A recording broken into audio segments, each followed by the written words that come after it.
Michelle, are you ready? I was born ready. She's an award-winning author, speaker, and podcast host who serves on the National Faith Advisory Council. She supported Donald J. Trump for president before it was cool. From her she shed in her beautiful backyard, this is the Michelle Moore Show.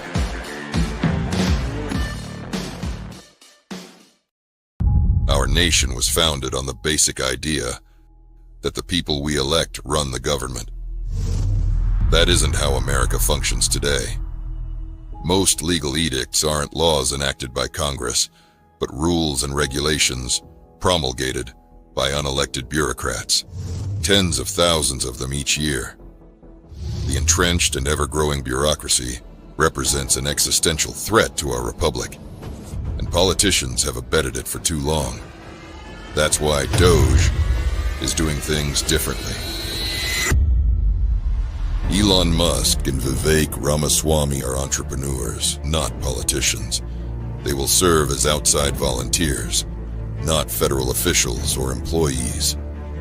Unlike government commissions or advisory committees, they won't just write reports or cut ribbons. They'll cut costs. They will liberate individuals and businesses from illicit regulations never passed by Congress, stimulate the U.S. economy, and generate prosperity for the American people. Now is the moment to deliver a government that would make our founders proud. Now is the moment for decisive action. Now is the moment for DOGE.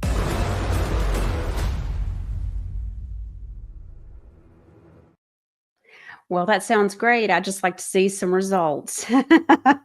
All right. I'm so excited that you're with us today. We got a show planned for you. We got all kinds of things going on today. So just in case you missed the show on Monday, producer Ron and myself have been in North Carolina. We went to Swannanoa.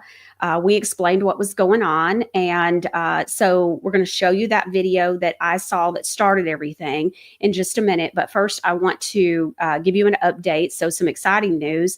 Godly Granny now has gift cards. So if you haven't heard about Godly Granny, this is the products that really are products with purpose. They're clean products. We're really excited about it. You can go to godlygranny.com and check it out. And that's also where you can get gift cards if you want to give a gift card just in time for the holidays or birthdays, whatever is going on and you might need. And so we're excited because you can do a $10 gift card, a $25, a $50, or a $100 gift card. There's Granny. It's called Granny Bucks. And so I don't know how I come up with this stuff, but I just do. And so look at her little glasses. Isn't she cute? And so wanted to make sure that everybody knew that. And when you go to the website, this is on the mobile app. Thank you, producer Ron. You go down to the bottom and there it is. You can do Granny Bucks. We have had crazy response to Godly Granny products. And many of you decided to do gifts and all kinds of stuff, just buy not only for yourself, but for others as well. And so our little Godly Granny elves have been working like crazy. We did not know we were going to get this big of a response. It's been crazy. So they are working to make sure that the packages go out as quickly as possible. And so just wanted to give you a big thank you from my heart. This is how we can help also and do our part as well. Lots of things. Packages went out yesterday. We counted, my assistant and I, we counted 4 people that left the post office because we were sending out gifts to those that just, need a little bit of something. And so some food, just all kinds of stuff. And so we take care of a number of people here with the Michelle Moore Show, as you know. So with that, I want to say thank you. We had a viewer today that sent in some money to go toward North Carolina, but also sent in a little bit extra for Dalton's son. We talked about Dalton's baby on Monday. And so there's going to be a fundraiser for him in January. And I'm really just want to make sure that if you want to give, you can always do that. You can send it to me and I'll make sure Dalton gets it. And so that's just amazing. And then we have received a number of donations for North Carolina as well.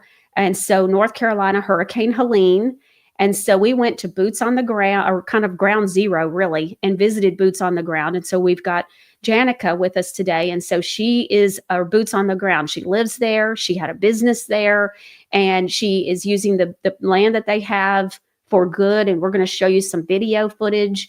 And we took a big old truck to Swannanoa as well, loaded with food and supplies. So I'm very excited about that.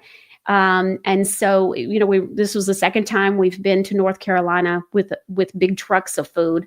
And so not just carloads, but truckloads and pallets of food. And so we've been able to do that because of Halchin's Food Group. And so we partnered with them now 2 times. And so I want to bring Dustin Taylor on. He is a division manager with Halchin's Food Group. And so, Dustin, I just want to tell you, thank you so much for partnering with us again. Thank you. We're humbled to work with such great people. Oh, we got a tech issue. And so I don't know what's going on there, but yep. Okay. So we'll see if we can get him back. But I want to show you the video that started everything for us going to Swannanoa. Take a look.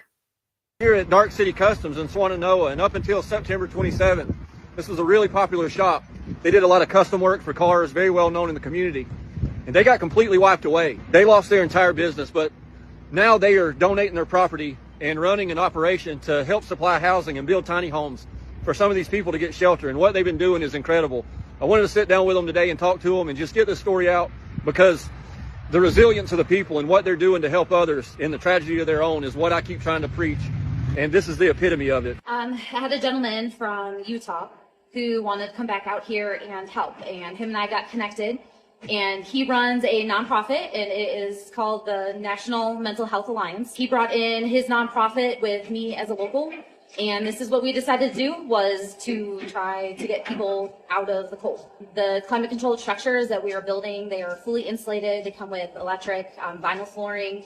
And our goal is to provide them with something that will keep them warm and safe, and just to give them peace of mind until we all kind of figure out our futures. So right now we have 8 people that we have officially supplied housing for. All 8 people have been a mixture between families, kids, elderly. We are targeting the most vulnerable first. So anyone that has been living in a tent first is what is getting a shelter. And then after we get those in, we do the next 5. Just that way, because we don't want to ever. Okay, so that video was done by Jason Ward. He's got quite the following on Facebook and on Twitter. I'm sorry, not Twitter, but TikTok.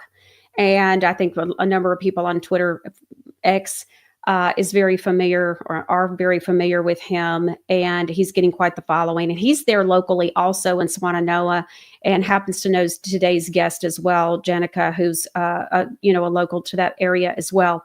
Let's go on ahead and bring Dustin back in and see about him with the tech issues and stuff. See if we got him again. Nope, I think we've lost him. And so, but what happened is I saw that video that you just saw. And we played it on Monday, and I was like, well, we're going back to North Carolina. We still had money, and so we were able to move rather quickly. I saw that video. I picked up my phone. I called, and I got Jimmy on the phone, and that is Jenica's husband. He had owned the business with her that they had in town. And he answered the phone. He said, look, this is really my wife's operation. You have to ask her the questions and stuff for the details. And so I spoke with her and said, look, and he had said to me, we need food. He was like, yeah, she's building these buildings. She's got this, she's got that. But then he also said, hey, this is what we need. We need food. And I said, did you just say food? I'm your girl. And so I quickly got on the phone, and by late Friday night, we had a commitment from Halchin's Food Group to go on ahead and partner with us once again. I thought it was a long shot. They jumped at the chance. It was amazing. And so their division manager, Dustin Taylor, said yes right away. We had already done over a truckload and a few extra pallets of waters a few weeks prior, as you all know, and we'd showed video footage of that. And so what we did was we got the agreement. So I rushed to the store on Saturday, ordered all the food, So placed the order so it would arrive on Monday. They got the truck, they loaded the truck. So not only received the food, but had to build the pallets because I didn't buy pallets of crackers.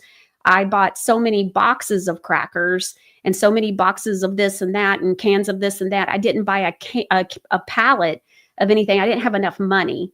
And with one truck, you have to watch the weight and all that kind of stuff. So anyways, it worked out perfect. And we were able to send over $10,000, almost $11,000 in supplies and food.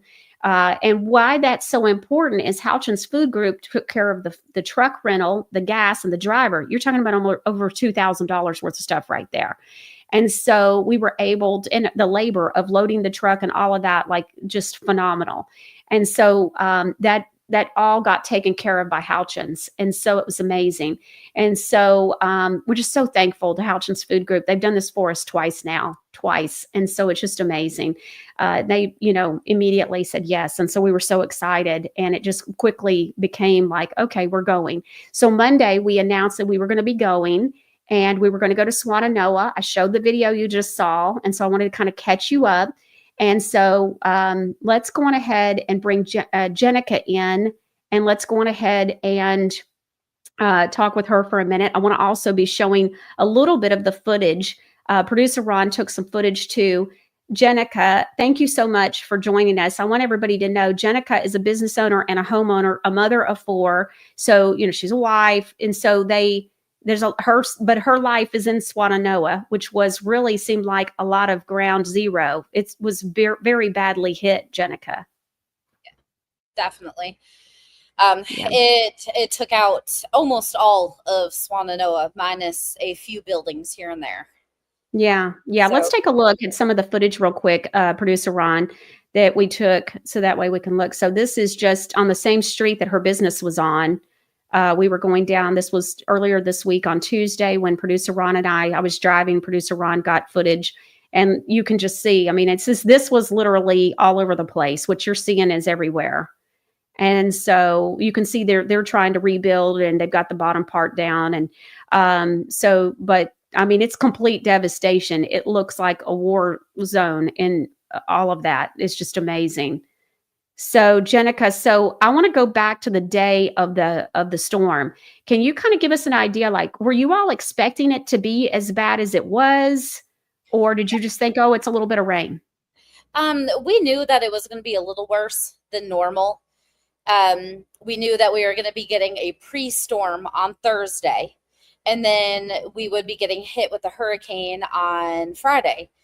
We even took precautions at our own building by lifting some stuff off the ground and putting them on higher shelves just in case it flooded.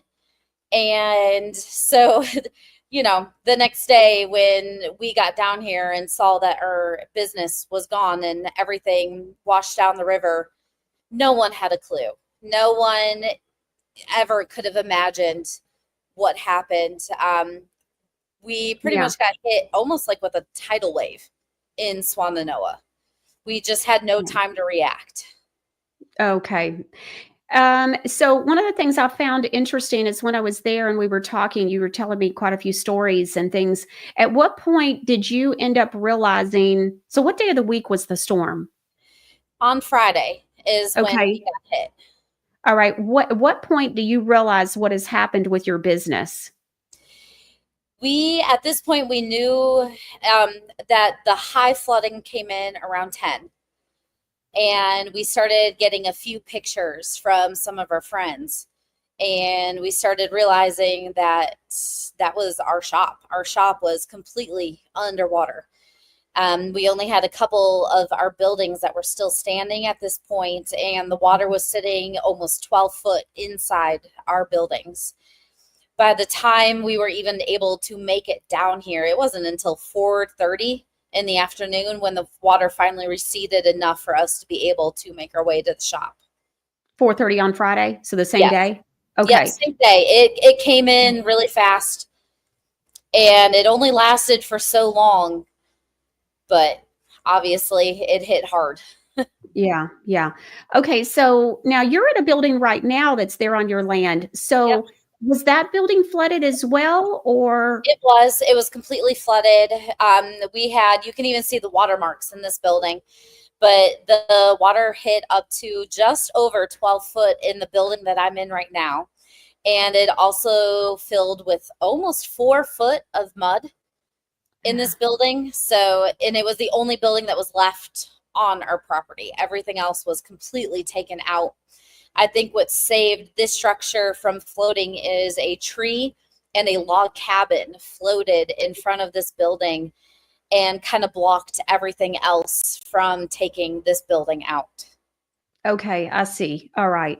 So you get there, you realize this is a complete loss. Now, what I'm not understanding is, what does building back looks like? What does that look like? So, permitting, dealing with the government there, the local government. Explain that situation, if you would, please. Okay, the original process was you signed up for FEMA and SBA loans. SBA loans were through FEMA, but for businesses. By the time we filled out, which was about 1 week after the hurricane hit us, we were already told that FEMA was completely out of money. So we got denied any loans. We had no help from FEMA. And that eventually, when they refunded or got money back into it, that we could try to reapply again. And as of to this date, they still do not have any funding. So there is no reapplying. Okay. What is the situation? Will you explain, so you applied to be able to rebuild, or? SBA loans are for businesses only, and they take kind of how much your business was worth and what it was cost, and then they provide you with a loan. At this point, it's something you would have to pay back, but I will say the SBA loan interest is a lot lower than a business interest. Yes. So we kind of decided that if we were only going to be given like $20,000 to be able to rebuild, it wasn't going to be worth it to us. $20,000 wouldn't have even covered what we need to pay to make our land, I guess, enough to put a building on it according to surveys and the zoning and everything else, the engineers that would have to come out. So the only way we would have taken the SBA loan was if it was a significant amount that could actually help us rebuild. Okay. And all right. So did you have flood insurance? No, nobody along our area off of Old US 70 in Swannanoa had flood insurance. We were all grandfathered in because we were already in a 100-year floodplain. So our insurance for flood was almost $1,000 a month if we wanted to get flood insurance, which nobody had. No one could afford prices like that for down here. So unfortunately, nobody along here had flood insurance. Okay. While we were there, and I noticed something I want to ask you about. So I noticed that there were buildings that looked like they had maybe like individually mom and pop, individual kind of, not your chains, franchises kind of thing, businesses that looked like they had been flooded. And then across the street, literally across the street, there's this big, shiny, spanking, looks brand new Dunkin' Donuts. So that's a bigger company, bigger business. So can you explain what in the world is going on with that? So pretty much all the mom and pop shops are wiped out, gone. Even the ones that were still left standing have been condemned due to the water standing in them, black mold, everything else.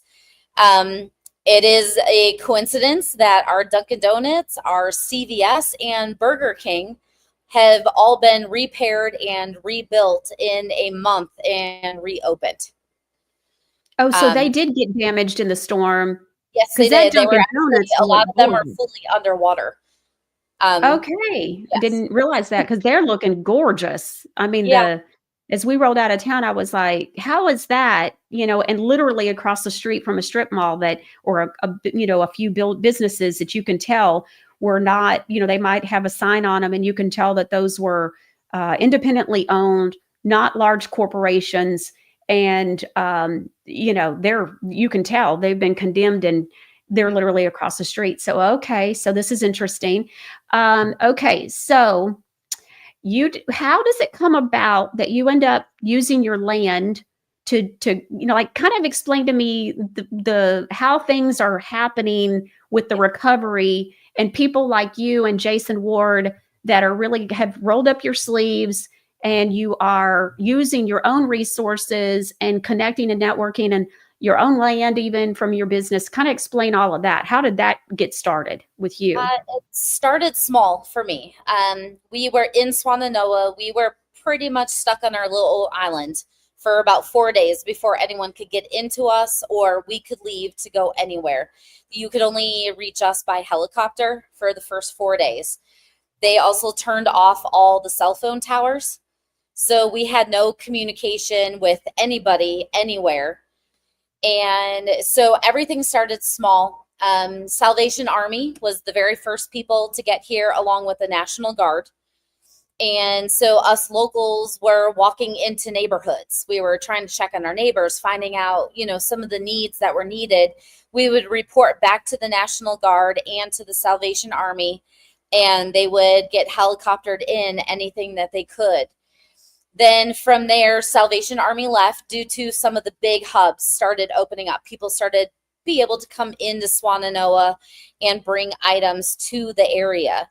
And so a lot of us, including Jason Ward, we all shut down everything that we could and opened up places and organized hubs, was getting the needs of the community. Mm-hmm. And then slowly after time, certain hubs started to close down because some businesses wanted to come back and start their normal daily functions. And I just knew I wasn't done. I wasn't done yet helping my community, but I wasn't quite sure how to go from there. And that is when I came across a gentleman. His name was Justin Peck. He was from Utah. He came boots on the ground the first week that the hurricane hit. He went back home and decided this is where his heart was. He wanted to come back. He wasn't sure how he wanted to do it. Our paths crossed, and he came in with his nonprofit and with money from his nonprofit. And I came in knowing that the only way to help my community at this point was to get people safe places to live. So with my lot, we decided to clean it off. And we came in with, okay, we'll build maybe 10, 15 shelters for people. We did have to bring in lawyers and everything because Buncombe County did not allow temporary structures. We had to meet some really hardcore limits for that. And so everything that we did to begin with was primitive structures. And people like Jason, what he was doing is he was getting groups of people that were coming in from other areas, and Jason would send them out to areas, people that needed machine work or needed boots on ground to help search for people. He sends us sometimes workers to come and volunteers to come and help build our structures. Everything started off really small. No one had expected. Jason didn't expect it. I didn't expect it as locals. Gentleman, Justin, that I'm working with a nonprofit, none of us expected things to happen the way it did. We also thought we were going to get maybe more outside help from the government. And when we all realized that help wasn't coming, it was going to be up to us. It was up to our community to step in and take care of the people around us because nobody else was going to do it. Except for, the other people that are traveling from the other states and bringing us, like you, for example, coming in and bringing us food.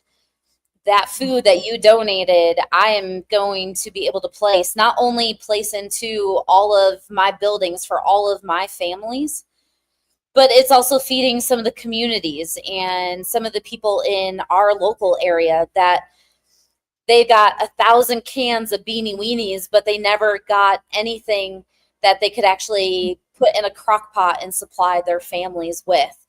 So with you guys doing stuff like that, it has helped us be able to supply actual meals for our families. Yeah. And so I don't know if I mentioned it on Monday, but I just want to make sure my viewers know that was one of the things that, Jenica asked was, can you help us with things that you would put in a crock pot? People are not wanting, canned meat, which I wouldn't buy, and beanie weenies and that kind of stuff. Like nobody really wants that usually on a good day. And so why would you want that and have to live on that now? And so anyway, so we did things like noodles, pasta kind of stuff, spaghetti sauce, mushrooms, green beans, corn, all of that kind of stuff. And so that way you can make your own stuff. It's wintertime, it's cold there. And, we brought hot chocolate, that kind of stuff, as styrofoam bowls, plates, cups, the things that, Jenica said that they really want, and crackers. I mean, you name it, we brought it. And so if we thought that it was applicable. And so it was food and supplies. And then also, it's want to make sure everybody realizes, I didn't know this till I got there, but Jenica, talk about the grocery store situation. So just in general, for us to go to a grocery store, we have to go to a completely different town. And I know for a lot of other people who live in bigger cities and stuff like that, you already have to travel. But for us, our actual grocery store will not reopen back until April. Then we have to travel to another grocery store in another town. But now you have that town shopping there, our town shopping there, and all the other local communities shopping there. So while they are doing their absolute best to stay stocked as much as possible, there's a lot of things they run out of really fast, because now you have 3 big areas trying to shop in one grocery store. Because unfortunately for us to go to any other grocery store on the other side, all those bridges and roads are still closed. So we would have to travel over 45 minutes to be able to fight traffic, go through actual city to get to any of the other grocery stores in the area, because we have been cut off from our access. Yeah. Yeah. And we saw that also, where many roads were still closed. And so even just around the corner trying to get to you, we had to take the long way around, because the regular place was already closed still. That bridge was still closed down. Unfortunately, those roads are still potholes and massive drop-offs on the sides of the roads. They're still not easy roads to be traveling. Yeah, certainly saw that. All right. So let's talk about understanding the death rates. So we hear, oh, well, there's a couple of hundred people that have been declared dead. And I asked you about that, and you had some knowledge and some understanding that I hadn't heard before and thought my listeners wouldn't know either. So can you explain that situation? So as of right now, we have a list of somewhere in between 600 to 700 that are still missing. Just in your town? Not in just the town, but all of Western North Carolina. Okay. Our town alone had a significant number, but there still isn't a set number on that, only due to that the people that have officially been identified are those numbers that you're hearing. You're hearing about 120 deaths so far. Those are people that have been 100% identified from other family members, or they had IDs or anything like that. Unfortunately, with the others that are missing, that is due to bodies that are still buried. We still haven't been able to get to all of our areas. So with the mudslides, the rock slides, the amount of tree debris, unfortunately, whole entire houses have been swept or buried under mud. So you don't know exactly how many people were in those homes or where they are. The next unfortunate is there are body parts. We have found limbs or different things like that that you can't identify to anybody else. And so until DNA results come back or certain things get tested, that would be why the numbers are so low, even though there are still such high numbers for missing people. It's just those are the confirmed deaths versus the people that still are missing or haven't been found. Goodness. Okay, so I want to go back a little bit and talk about, so how many days after the storm did it take? You said there were 4 days before people could really come and go or get into the area other than by helicopter. So during those 4 days, did you have any kind of looting? Was that during the time frame about the looting that you talked about, or was that Yeah, after? it took about 2 days. I mean, I'm not gonna lie, the very first day we got down there, we were able to even get to our shop. By the time we got there, we were already watching people walking away with our items that were buried in the mud. The gas station that was just down the road from us, they already broke into that gas station and was stealing items out of the gas station. But it would take about 4 days before the heavy looting, before they started breaking into people's homes that people were still living in, and they were occupied in there, and they had people breaking into their homes while they were in it. Oh, And goodness. that happened, I would say, for a solid week before they were able to bring in all the big cities. We had police from everywhere that finally did make it in, but it was hard for them to get in due to all the highways around us were even blocked off. You couldn't get into any other highways as well. So it took a little while to get full security here. But when they did come, they came and all of that slowly started to fade away. All right. What about, so just help me understand here. So are they looting because it's just an opportunity, or were they looting because they themselves were out of food? Like, do you know? Everything. I understand maybe looting the gas stations. We were out of food. We were out of water. We were out of electricity. Everyone was kind of scared. You had families that need diapers, formula, and we were lacking a lot of those things for a while. Okay. But then you take a business like mine, which is a car shop, that does not do anything. You can't at this point use, for instance, a gentleman was carrying one of the turbos that came out of our shop.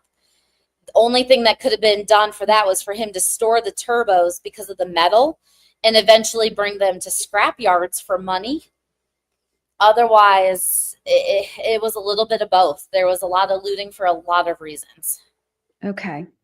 All right. So let's talk about the schools and the children. Okay. So when it comes to the children, I know you guys are back in school. Yes. And you have school age kids. So can you explain to us about, are all of the kids back, or, what does that look like as far as attendance? So it took about a month for the schools to be able to one by one start coming back. A lot of buses still, even to this day, aren't able to travel on a lot of the roads. So we do have pickup stations where a lot of parents will drop kids off in designated areas, and the buses will then bring the kids in. Most schools did not come back at 100%. We still had a lot of families that had their cars washed away. They weren't able to bring their kids to those bus pickups. We had a lot of families that were displaced and had to be moved to other areas. So if you had some families here that were put in hotels in South Asheville, but they lost their cars, and the buses obviously can't pick children up from there. We did not go back to full capacity. I'm not even still sure we are completely back to full capacity, but I know we are back a little bit more normal than what we were when we first started. Okay. What about as far as the deaths of, like, did you all lose some children? We were very, very blessed. The Owen district, the public district in our area, was 100% students from the elementary school and the middle school, and all teachers were completely accounted for. The high school, I don't think, was as fortunate, but we do have a lot of charter schools and private schools in the area that I cannot for sure say what they lost or didn't lose. Okay, gotcha. All right. So the SBA, so viewer Celeste, who also lives not far from you, says that she says, so glad that we connected. She was the one that actually sent me the video. Okay. She says congressional hold on the SBA loans. So SBA, just in case anybody doesn't know, is Small Business Association loans. And so, what ended up happening with you with the SBA loan? Was it only the 20,000, or do you even have an answer yet? No, there's still no answer. Okay. They still have not responded. There's still no funding into the SBA loans. So we have not yet still been able to reapply. Oh, wow. Okay. Travel also problematic with vehicles lost as well as roads impossible. That information regarding deaths is not entirely accurate to my understanding. Looters were in from out of town also just taking advantage of the situation. Yes. So there you go about that. And so she says that's amazing about the death toll. So, and the return to school. So that's very interesting. Okay. So RL Wag says, I'm coming on late. Can you tell me about, who was doing the looting? Was it people that lived in Swannanoa, or was it people from out of the both. area? It Okay. was both. It started off with, it was definitely 100% the locals to start with. Okay. But then as the roads opened, some of that definitely did change. That's very hard for me to just wrap my head around at times. Die Laughing says, but the government will put illegal aliens up in hotels and give them food. It is an outrage. Okay, now, so I want to ask you one last thing, and I appreciate you, being so open and sharing with us. So the PTSD, I would think PTSD has got to be off the charts considering so much. So for so many reasons. What are you seeing about the mindset and the mental health and just the trauma from just people? Because I would think that, you live there, neighbors are starting to share and talk. It's a lot of mixture. Everyone has a lot of different emotions, but everyone's story has been different. Everyone went through something different. For me, I don't think I have necessarily the fear of water, even though the water took out my business and took everything out. But specifically where I live, we had flooding, but it was still minor flooding compared to the loss in other areas. Some people, when it rains, it triggers everything, because the first thing you come to is this going to happen again? How much rain are we going to get? Because now all the rivers, everything has shifted. The water does not flow in the same areas that it used to flow. Mm-hmm. So there's a lot of roads now that even on the day that you came with it raining, roads were flooding that normally don't flood. Wow. So everyone has a different trigger. For me, being here on this lot, it's wind. When the wind starts blowing and picking up really, really hard, all you can think about is, now that our land has shifted here, our trees, the ground is soft. When that wind starts blowing, is it going to knock over more trees, or more trees going to start falling on people's houses again, or blocking the roads? Everyone has a different fear. Everyone has a different story. Everyone has experienced something different.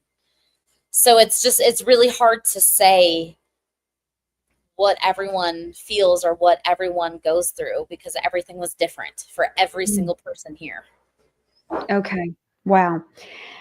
Whew. I know we've covered a lot today, Jenica. I appreciate you being here with us today and sharing your experience. Of course, we'll be in touch. I appreciate you. Of course, there's Jimmy, her husband. He had said to me, well, if you come, I sure could use a hug.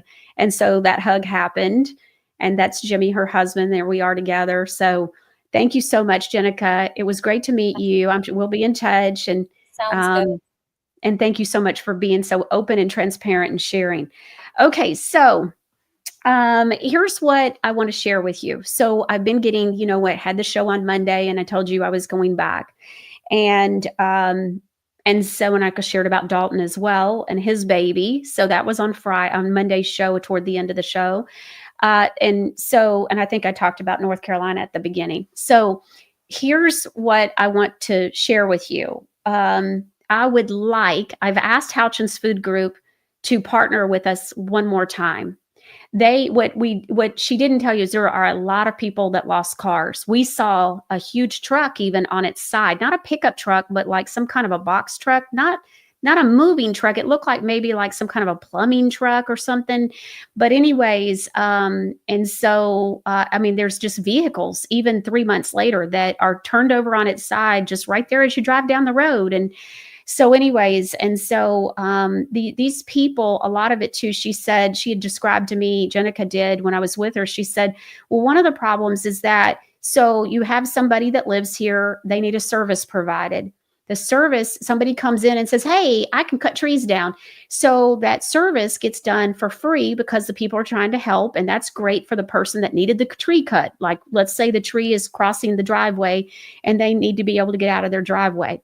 And so the person that's the volunteer came into town with their chainsaw, cuts it down. Well, what about the guy who lives in town and cuts trees down for a living and can do all of that?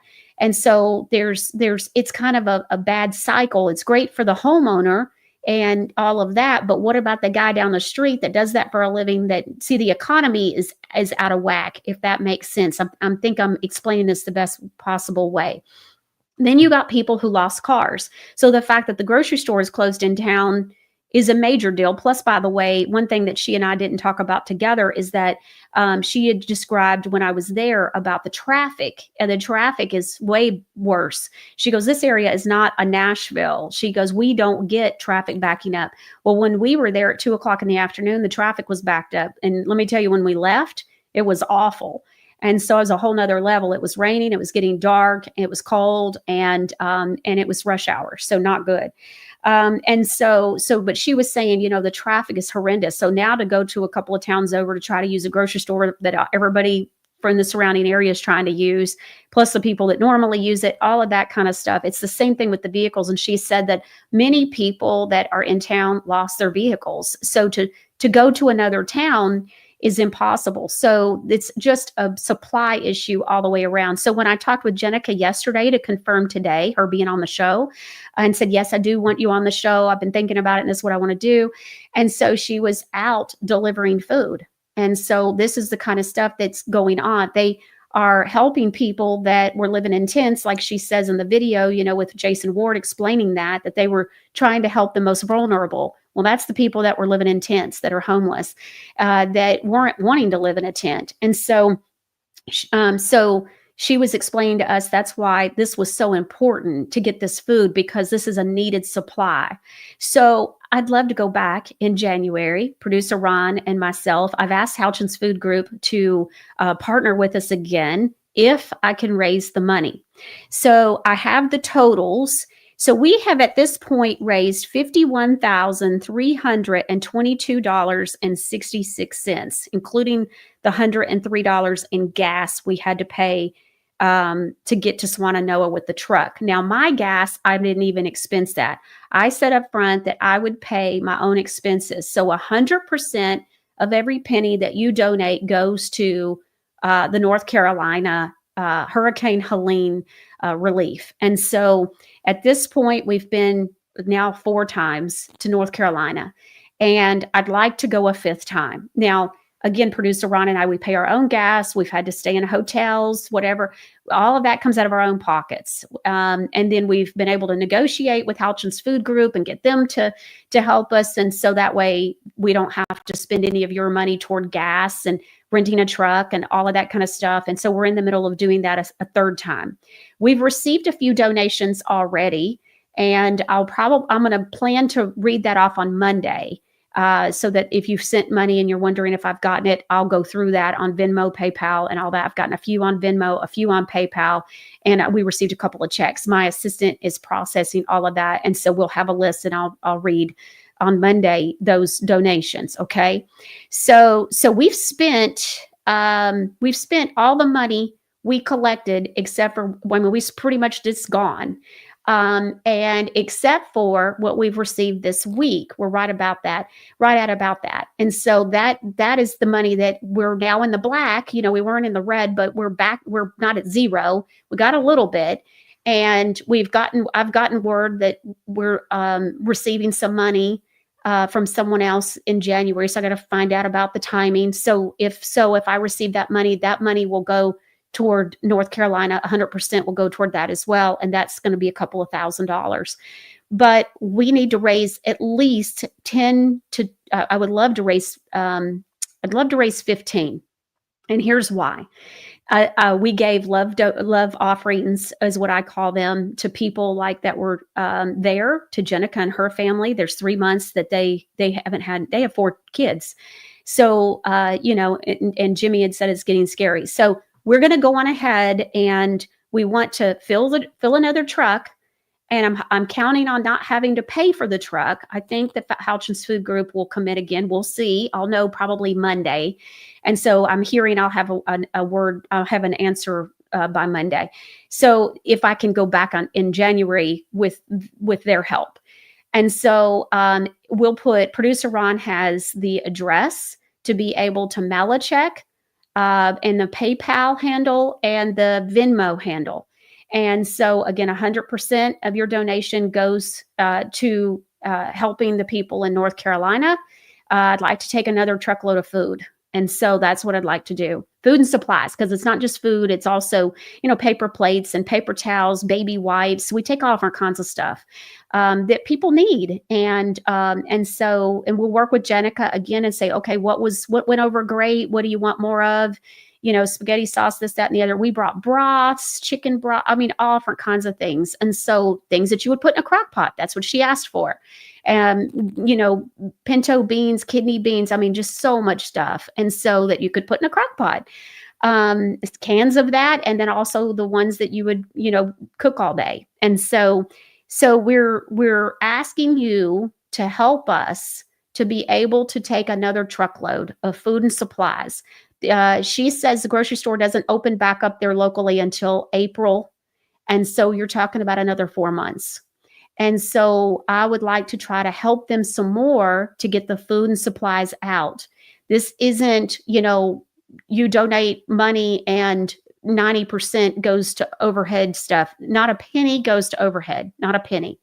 And so this would be the same terms as well.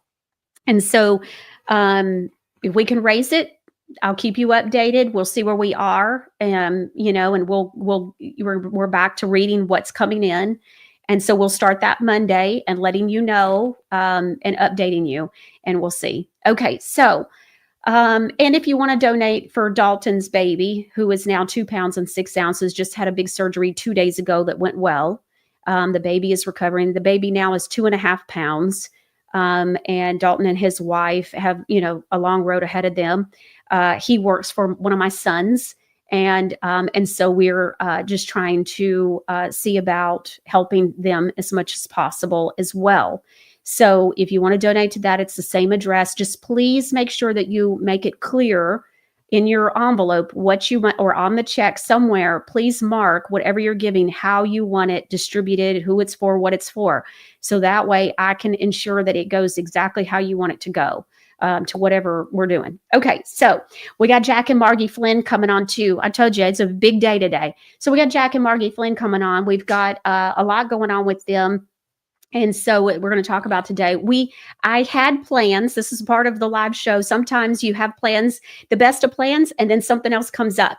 So Candace Owens had a big interview yesterday, and it was quite riveting. I haven't seen all of it yet. Jack and Margie heard about it, but haven't seen it. So we're going to watch it with you. But first, we're going to get an update from Jack and Margie on Chris, the gentleman that they've been working with and trying to help. And so, hi, Jack. Hi, Margie. Hello, Michelle. How are you today? Doing good. Y'all looking good. Okay, good to see you too. All right. So first and foremost, will you please give us an update about Chris and what's going on? Yes. First of all, we thank all of you who've written letters to the court, and to the sheriff and the judge regarding Chris Akins, I should say. There was a hearing, a so-called pretrial hearing, some time ago, a month or so ago. And instead of a pretrial hearing, the prosecution immediately offered Chris a deal, a plea deal. And Chris called us up and he said, should I take it? I said, we wouldn't, because the system wanted him to plead guilty to something he did not do, okay? And we would never plead guilty to anything we did not do. So he said, it's up to you, Chris, you do what you want. The court actually shut down the court for almost over 2 hours, okay, to discuss this situation with Chris. Over 2 hours, all right? The people who were waiting to go before the judge, and there were quite a few of them, had to wait. And finally, the court just shut down because at the very end, Chris said, look, you want me to plead to guilty to something I did not do, which is obstruction, okay, and interfering with an officer and doing his duty. I didn't do that. Therefore, I'm not going to plead to it, okay? I'm a Christian guy. I don't lie. You want me to lie? I'm not going to lie. Jesus didn't lie. He went for the truth, and he died for the truth. So I guess I can go to jail for the truth. And he said this before the whole court. The court was stunned. Well, there's another one coming up on Monday, the 16th. A hearing? Okay, it was supposed Is to be this a a hearing? trial. It was supposed to be a trial, to be but a now trial. it's a pre-trial. Okay, because the system does not want to go to court with Chris. They don't want Chris to speak before a jury because the system has nothing on Chris. Zero. You know, the Constitution is the supreme law of the land. And in Article 6 of the Constitution, it states that all oath takers are bound to the Constitution by oath. This is the 1787 Constitution, and must uphold that Constitution as the supreme law over every other form of lesser law. Every other form of lesser law, no matter whether it be state law or federal law, Constitution trumps everything, supersedes everything. The only thing they charge Chris with is state law. Well, state law is overseen by the Constitution because the state law opposes the rights guaranteed in the Constitution. Therefore, their state law is out the window. Chris was not guilty of these crimes that they're saying he committed, period. Okay. So this time, in this hearing, okay, a pretrial hearing, it should have been a trial. The prosecution this week offered him another deal because, again, I repeat, they don't want to bring this to trial. All right, they're avoiding the trial like they avoid the plague. So the only thing they're offering him right now is to plead guilty to obstruction. Well, he didn't obstruct the cops. The cops obstructed him. Remember, there are two very famous cases that we use all the time. Miller v. U.S., okay, which states the claim and exercise of a constitutional right cannot be converted into a crime. Chris was minding his own business, traveling in his own private car down the automobile, down the highway, in his own private affair, and the cops stopped him for no reason. Zero reason, okay? So he was doing what he should have done in his own private affairs, in his own private automobile, and they stopped him for no reason. They claimed he was traveling 10 miles over the speed limit. Then they dropped that charge. So they stopped him for no reason, all right? So they interfered with his rights by using some type of nonsense as an excuse to stop him. It was basically an entrapment to steal money for the state, or steal money for the county, or steal money for themselves in the court, which is usually the way it works. Okay, and they almost beat the hell out of him. All right, they really roughed this guy up. So he didn't obstruct anything. All right, they obstructed his rights, and the Constitution supersedes all of the rules and regulations promulgated by the cops in the state or anyone. Codes and whatever. So Chris said, look, I didn't obstruct anything. Why would I plead guilty to that? All right. But the prosecutor said, look, if you have an idea, get in touch with us before the trial. All right. So I had a chat with Chris and I said, we wouldn't plead to obstruction at all. We would say the cops obstructed our rights and we have the right to maintain our rights over your stupid laws because we're dealing with the Constitution. The other case is Miranda. Okay, Miranda versus Arizona. When constitutional rights are brought into question, there can be no rulemaking or legislation that would abrogate them. Okay? In other words, the Constitution trumps everything. And this is what the American people must understand. They don't. They have to understand this. Their best friend is the Constitution if they use it. So Well, it's I don't know supposed to what be Chris the is going to supreme do. law of the land, right? It is. It It is is the supreme law. of the land. But if you don't know it and you don't claim and exercise it, and you let them tell you, or you violated this statute or code, and you don't know that your rights supersede that, any code or statute or regulation that interferes with or abridges the rights that are guaranteed to the people is a nullity. It's not a valid law. And this is what Americans have to know about their own Constitution, about their own rights, because our rights come from God. The Constitution doesn't give us rights, and government doesn't give us rights. But what government's trying to do is infringe upon and take away people's rights, to the point that most people have no idea that government is not working within the limited authority that we, the people, delegated to it by and through the Constitution. And that's on us, because as a people, we haven't done our homework, we haven't paid attention. So a lot of people are paying the price. People like Chris, who did nothing. All he did was travel home in his car. And he's been treated like he's a vicious criminal. And the guy is anything but. He's a sweetheart of a guy. So this is what we're trying to show the people. You have to stand up for your rights. And we want to thank everybody, I think Jack alluded to it earlier, who wrote letters for Chris and who also wrote letters for Tom Olmsted, because Tom has a case coming up on the same day, another pre-trial thing. And he's up against the same nonsense this time as he was before, because the officials who are police, sheriffs, what have you, they don't uphold the Constitution. They don't uphold their oaths. And many of them are just flat out ignorant. They don't realize that their codes don't supersede the Constitution.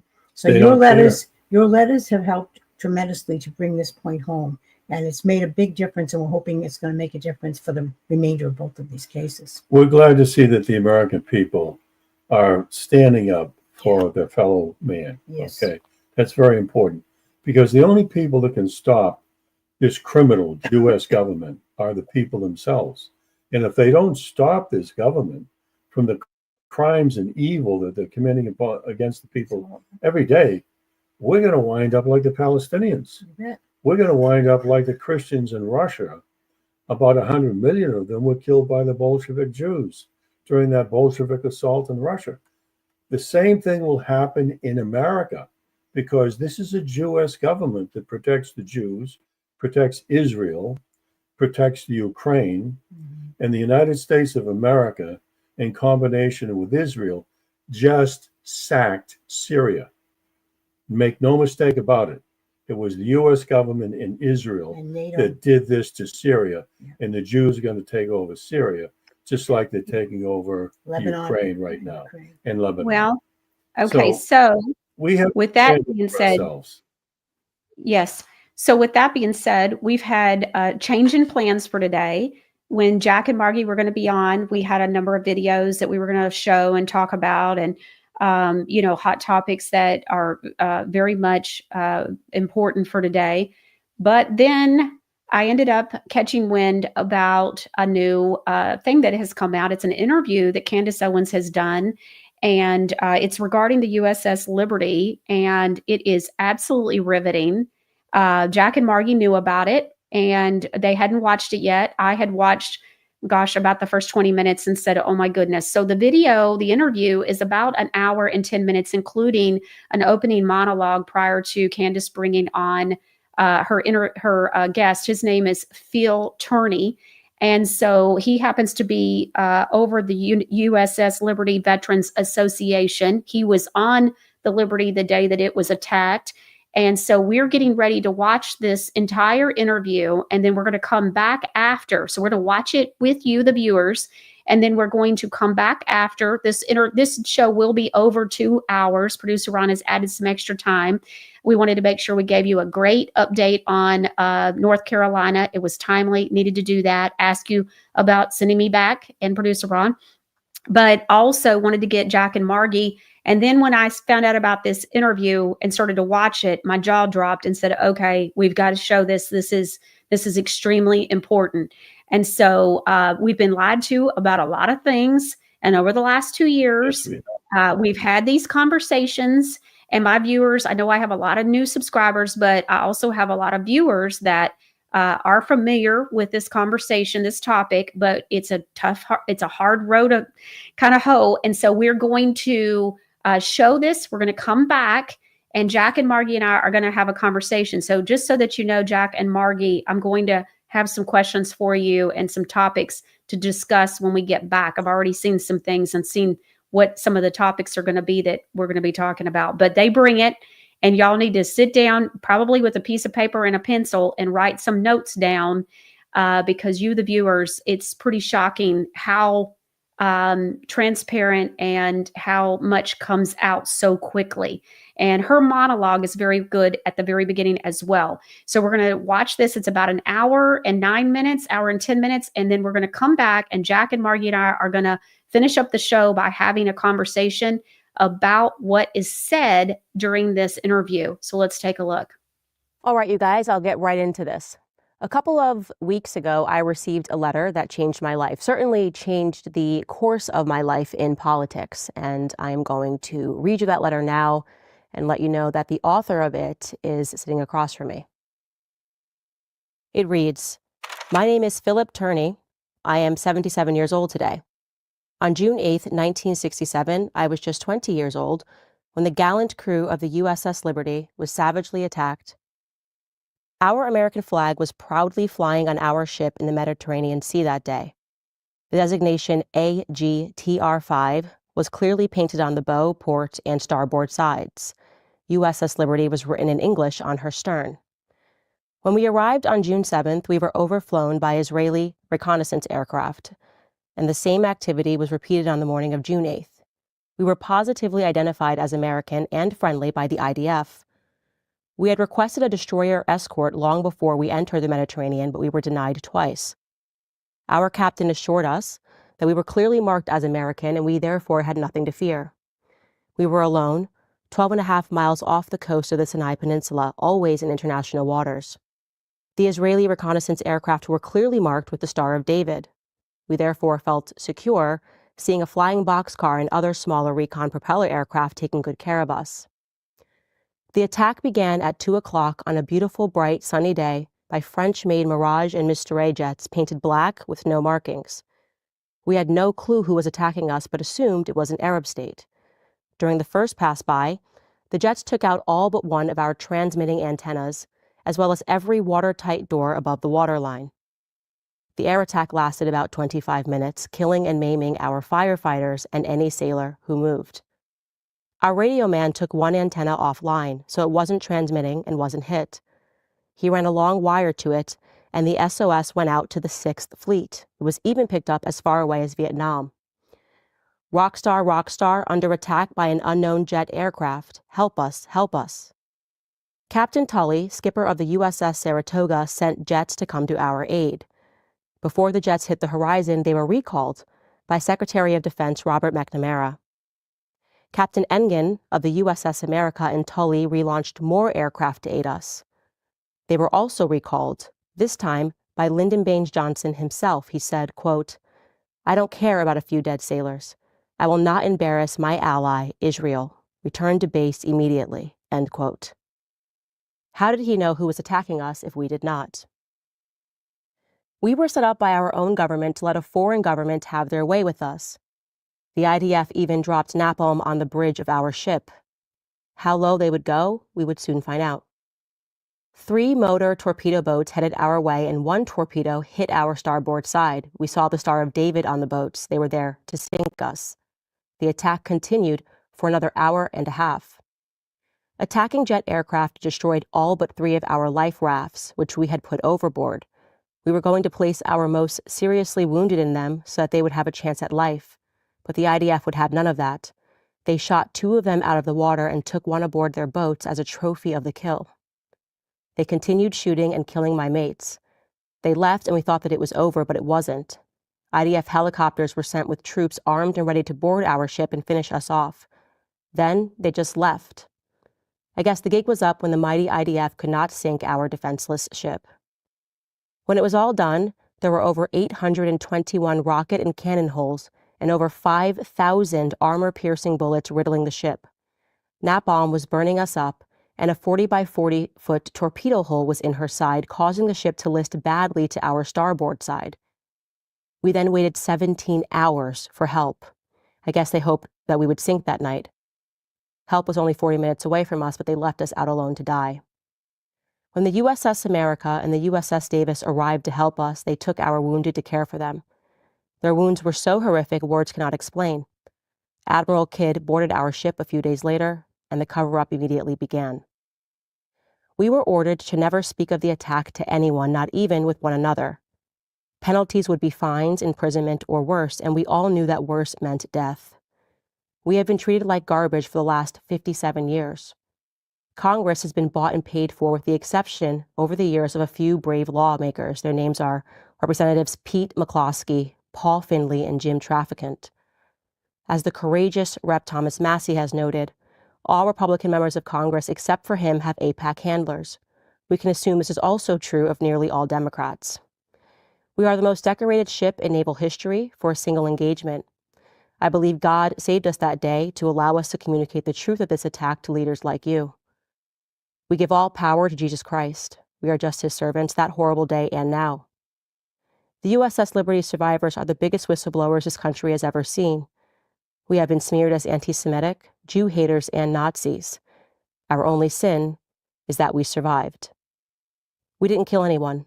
Israel did all the murdering that day, and the U.S. government did all the covering up. I'm asking you to help us save America by telling others the facts about the slaughter of my mates. We are begging you to support us. Respectfully, Phil Turney, the president of the USS Liberty Veterans Association. Great honor to have you here today. Thank you, Candace. It's a great honor for me to be here and represent the gallant crew of the USS Liberty that have been treated so badly, as I said in the letter, for 57 years. So I just want to start just really at the beginning, I guess. When did you sign up to be in the United States military? I joined the Navy at 17 years old at San Diego, California. That's where I went to boot camp. I did 2 tours of Vietnam before I got aboard the USS Liberty. And I did 3 tours with her, including her last. So that was my naval career. And I got out of the Navy, and then I wasn't working at the time. I thought I'd never go back in because why would I go back into a place where people are going to try to kill me?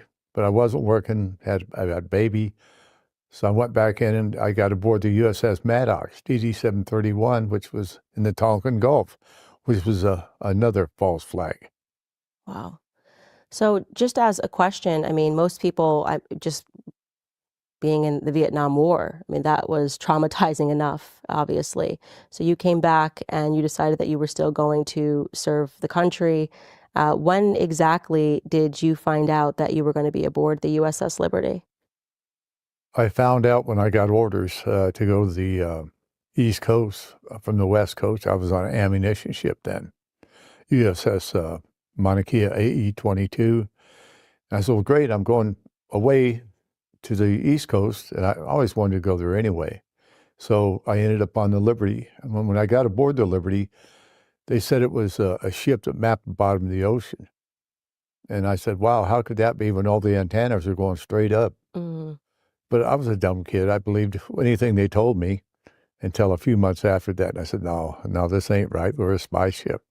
Okay, so they initially said to you, you're serving on a ship and they don't even tell you the truth about why you're there.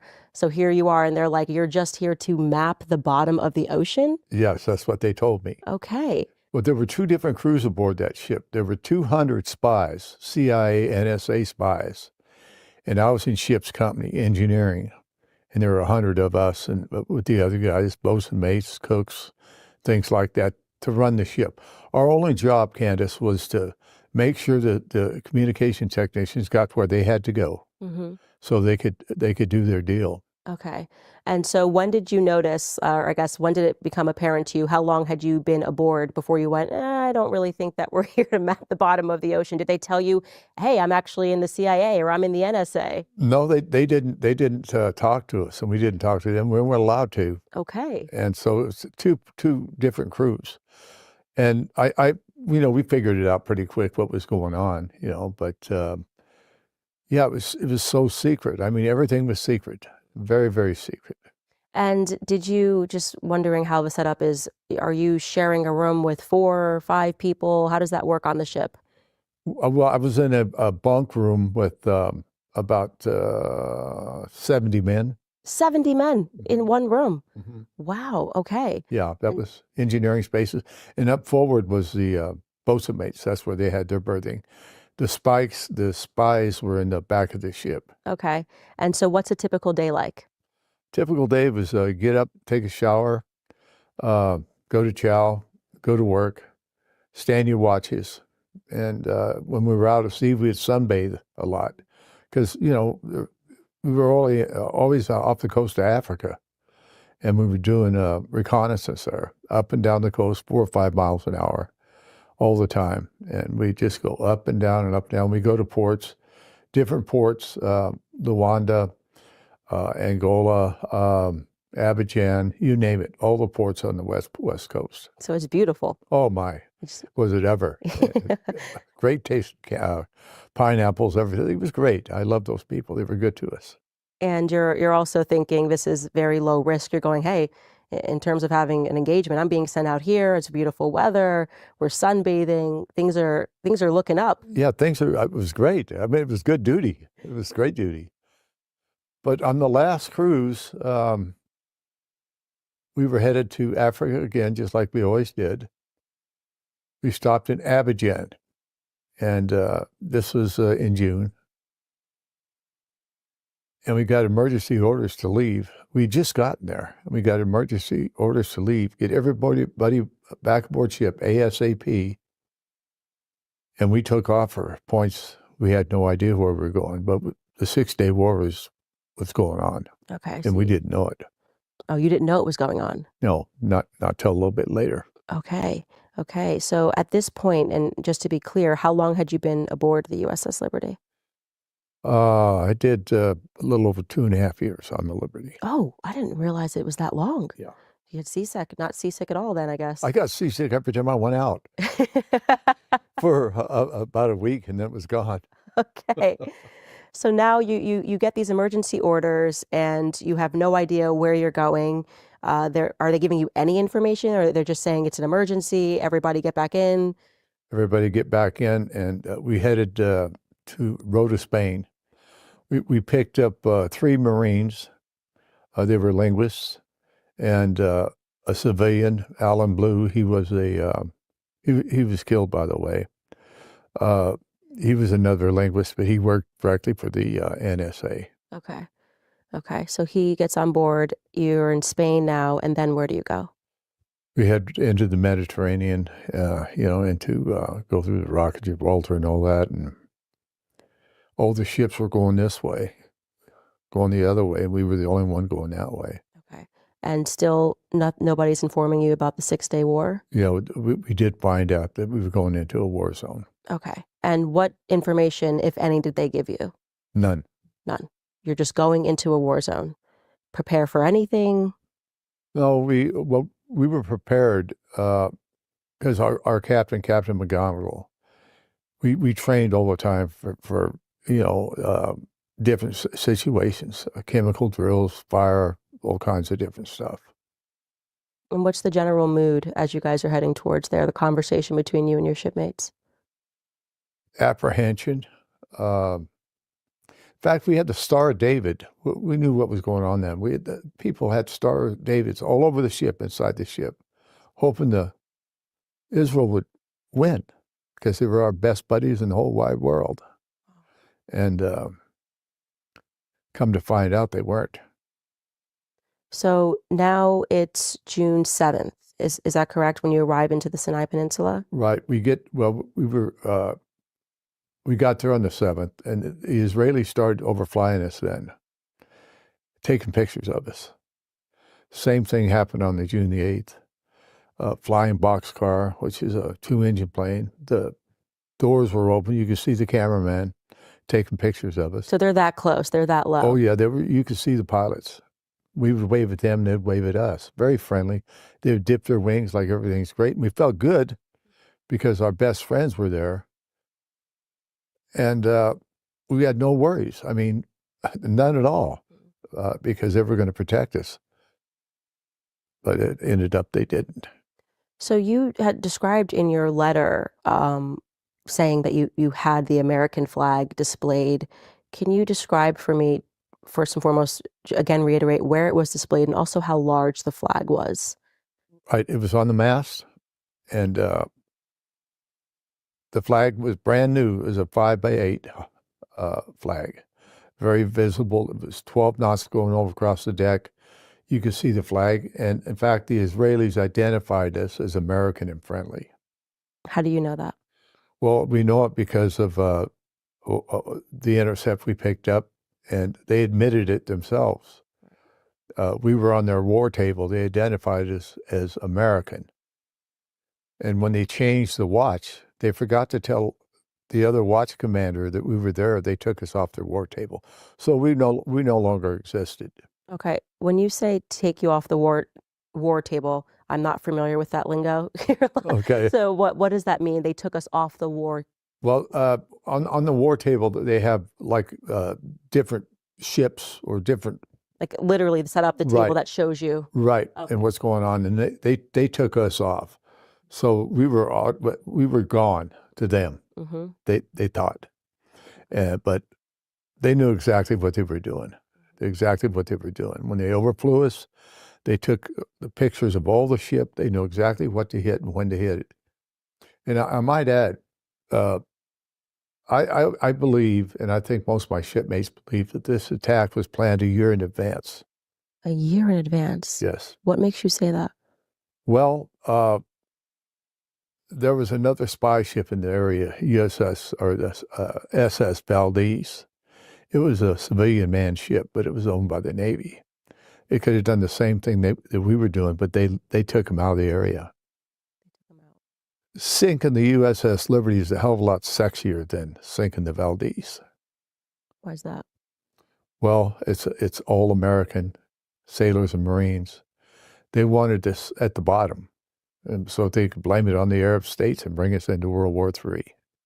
Okay. So let me ask you a question.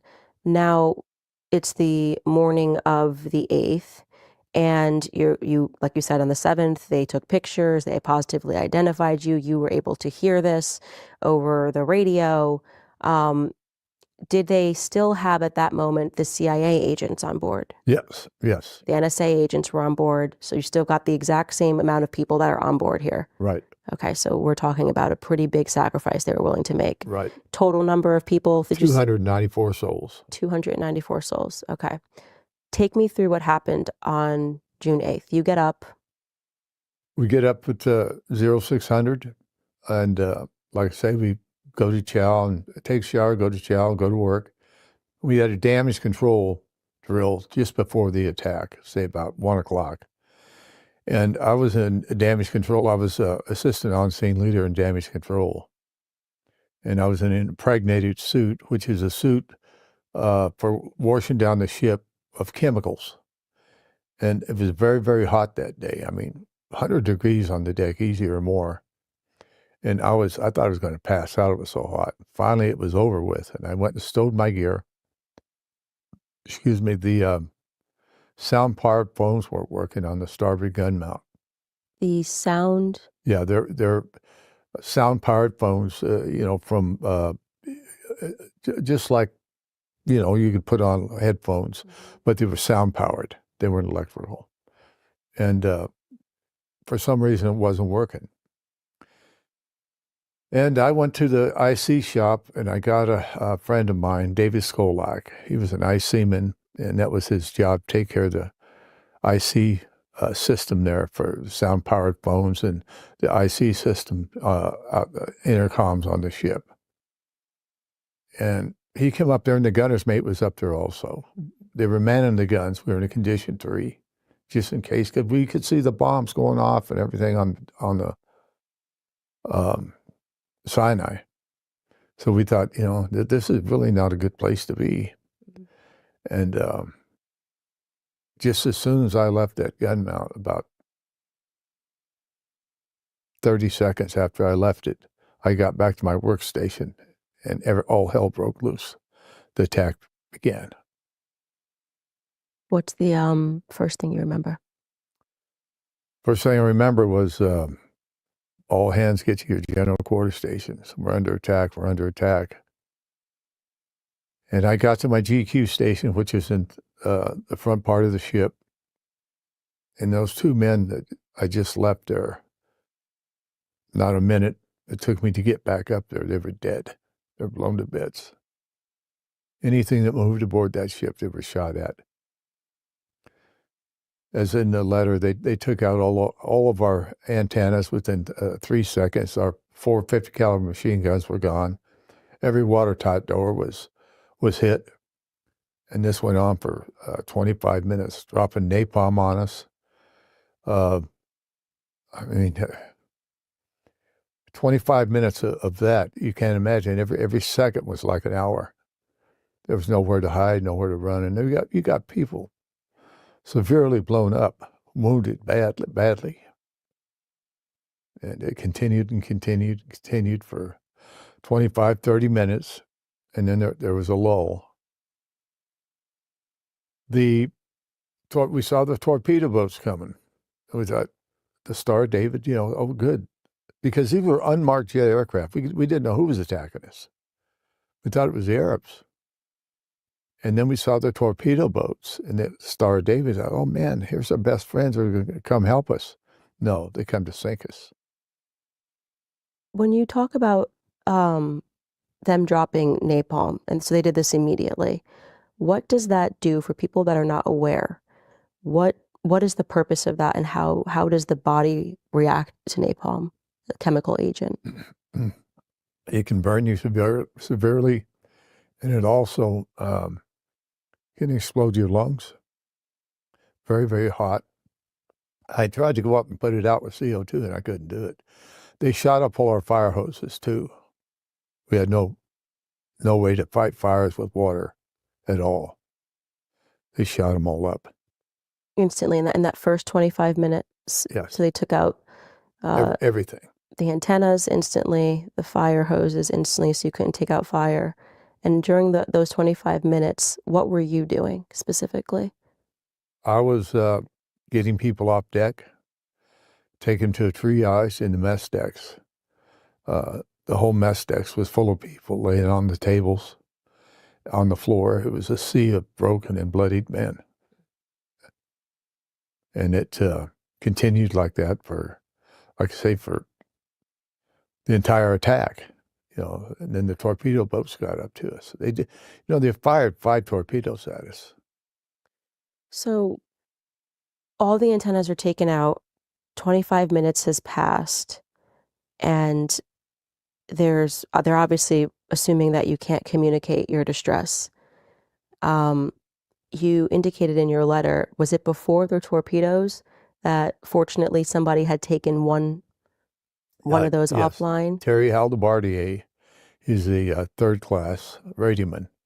He strung a long wire to the only antenna. He took that antenna offline because it wasn't working. So they didn't hit it because they were using heat-seeking missiles to hit all the antennas. Because when they're tuning, they throw off heat. And they took them all out except that one. And he got, thank God. I mean, there's reasons for all this happened. And he got hooked up, Rockstar. And like I said, it went to Vietnam. The 6th Fleet picked it up. They automatically sent aircraft from the Saratoga and Captain Tully. And before they even hit the horizon, McNamara says, bring those aircraft back. Do not help Liberty. Turn around.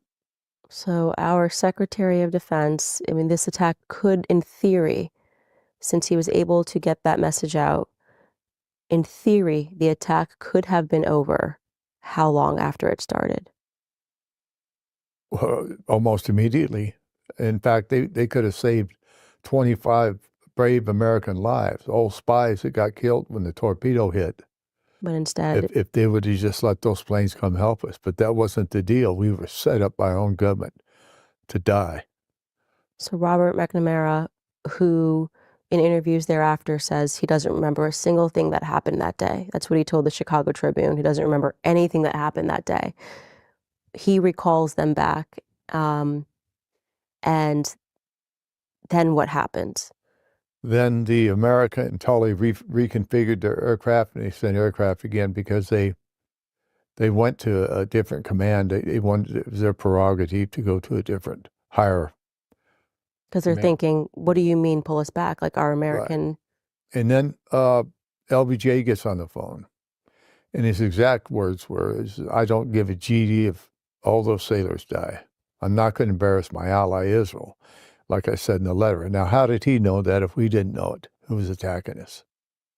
So they then have the President of the United States. So this guy's trying to do the right thing, Captain Tully. He's like, we're going to help them. He gets called back by the Secretary of Defense. He's thinking, I'm going to go over his head because this is crazy.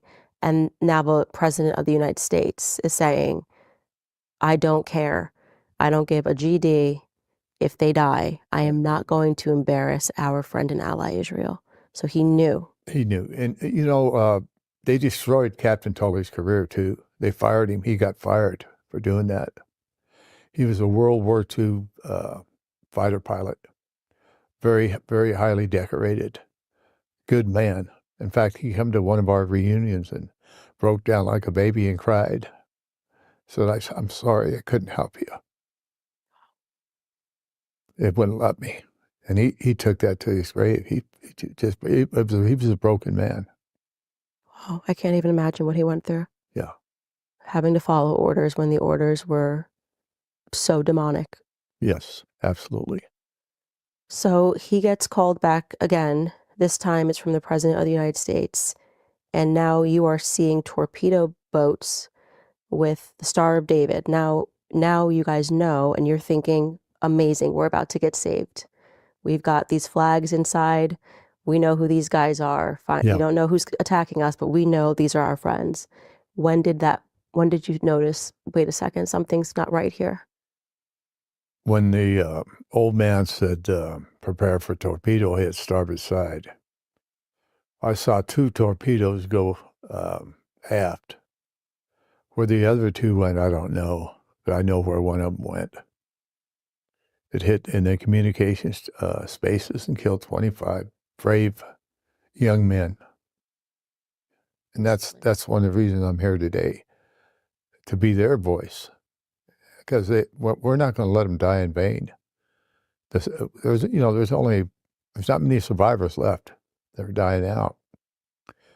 And it's our duty as Americans and patriots to take care of them and make sure their lives didn't die in vain. And, all presidents and all Congress, including Donald Trump, has not done anything for us. They're beholden to the Zionist state, AIPAC.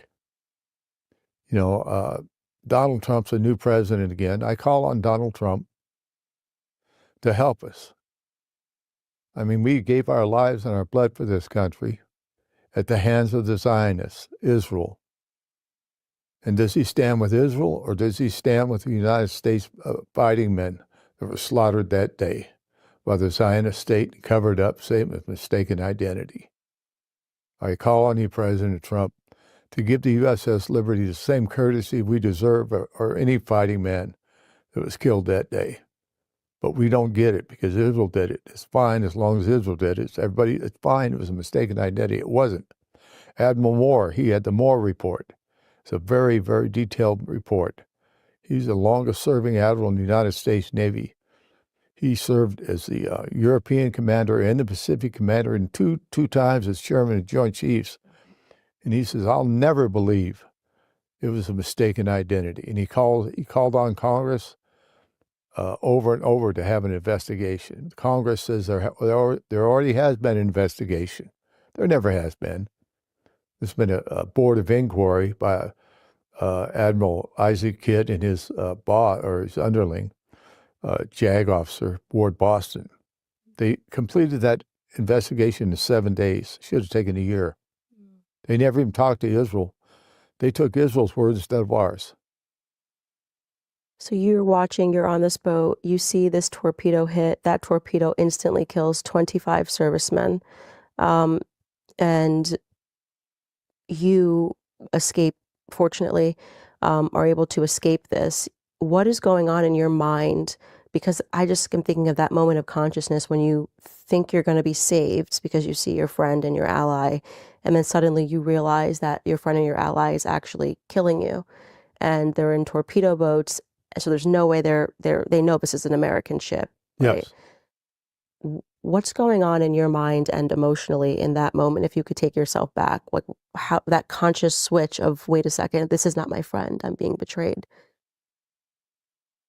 Well, I think Jesus Christ would know a lot about betrayal, and we were betrayed. And I think that's one of the reasons I'm here is because Jesus Christ didn't want us to die that day. He wanted us. Well, I'll put it this way.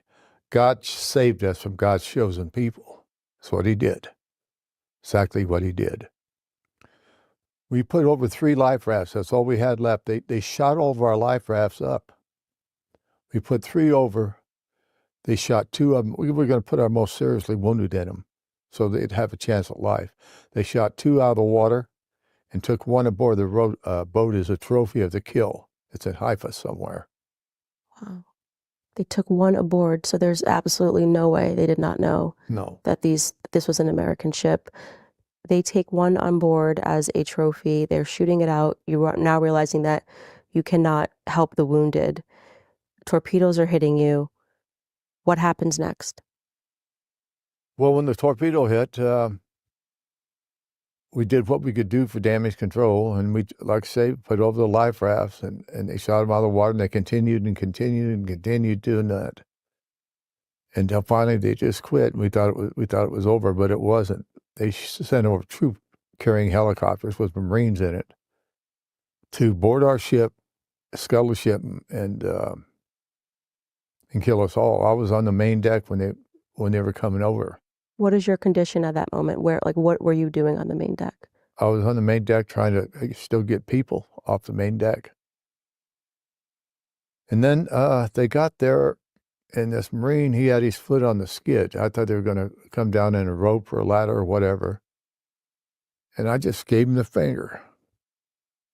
And he gave it right back to me and just smiled. This is an IDF soldier. He smiled at you. Smiling. Great big smile. And they just took off. The gig was up. I mean, they confessed. Well, mistaken identity. He thought it was the El Khazir, what was a horse transport. And enemy ship. That's what they said, and that was their excuse, and they got by with it because of the crooked government then and now.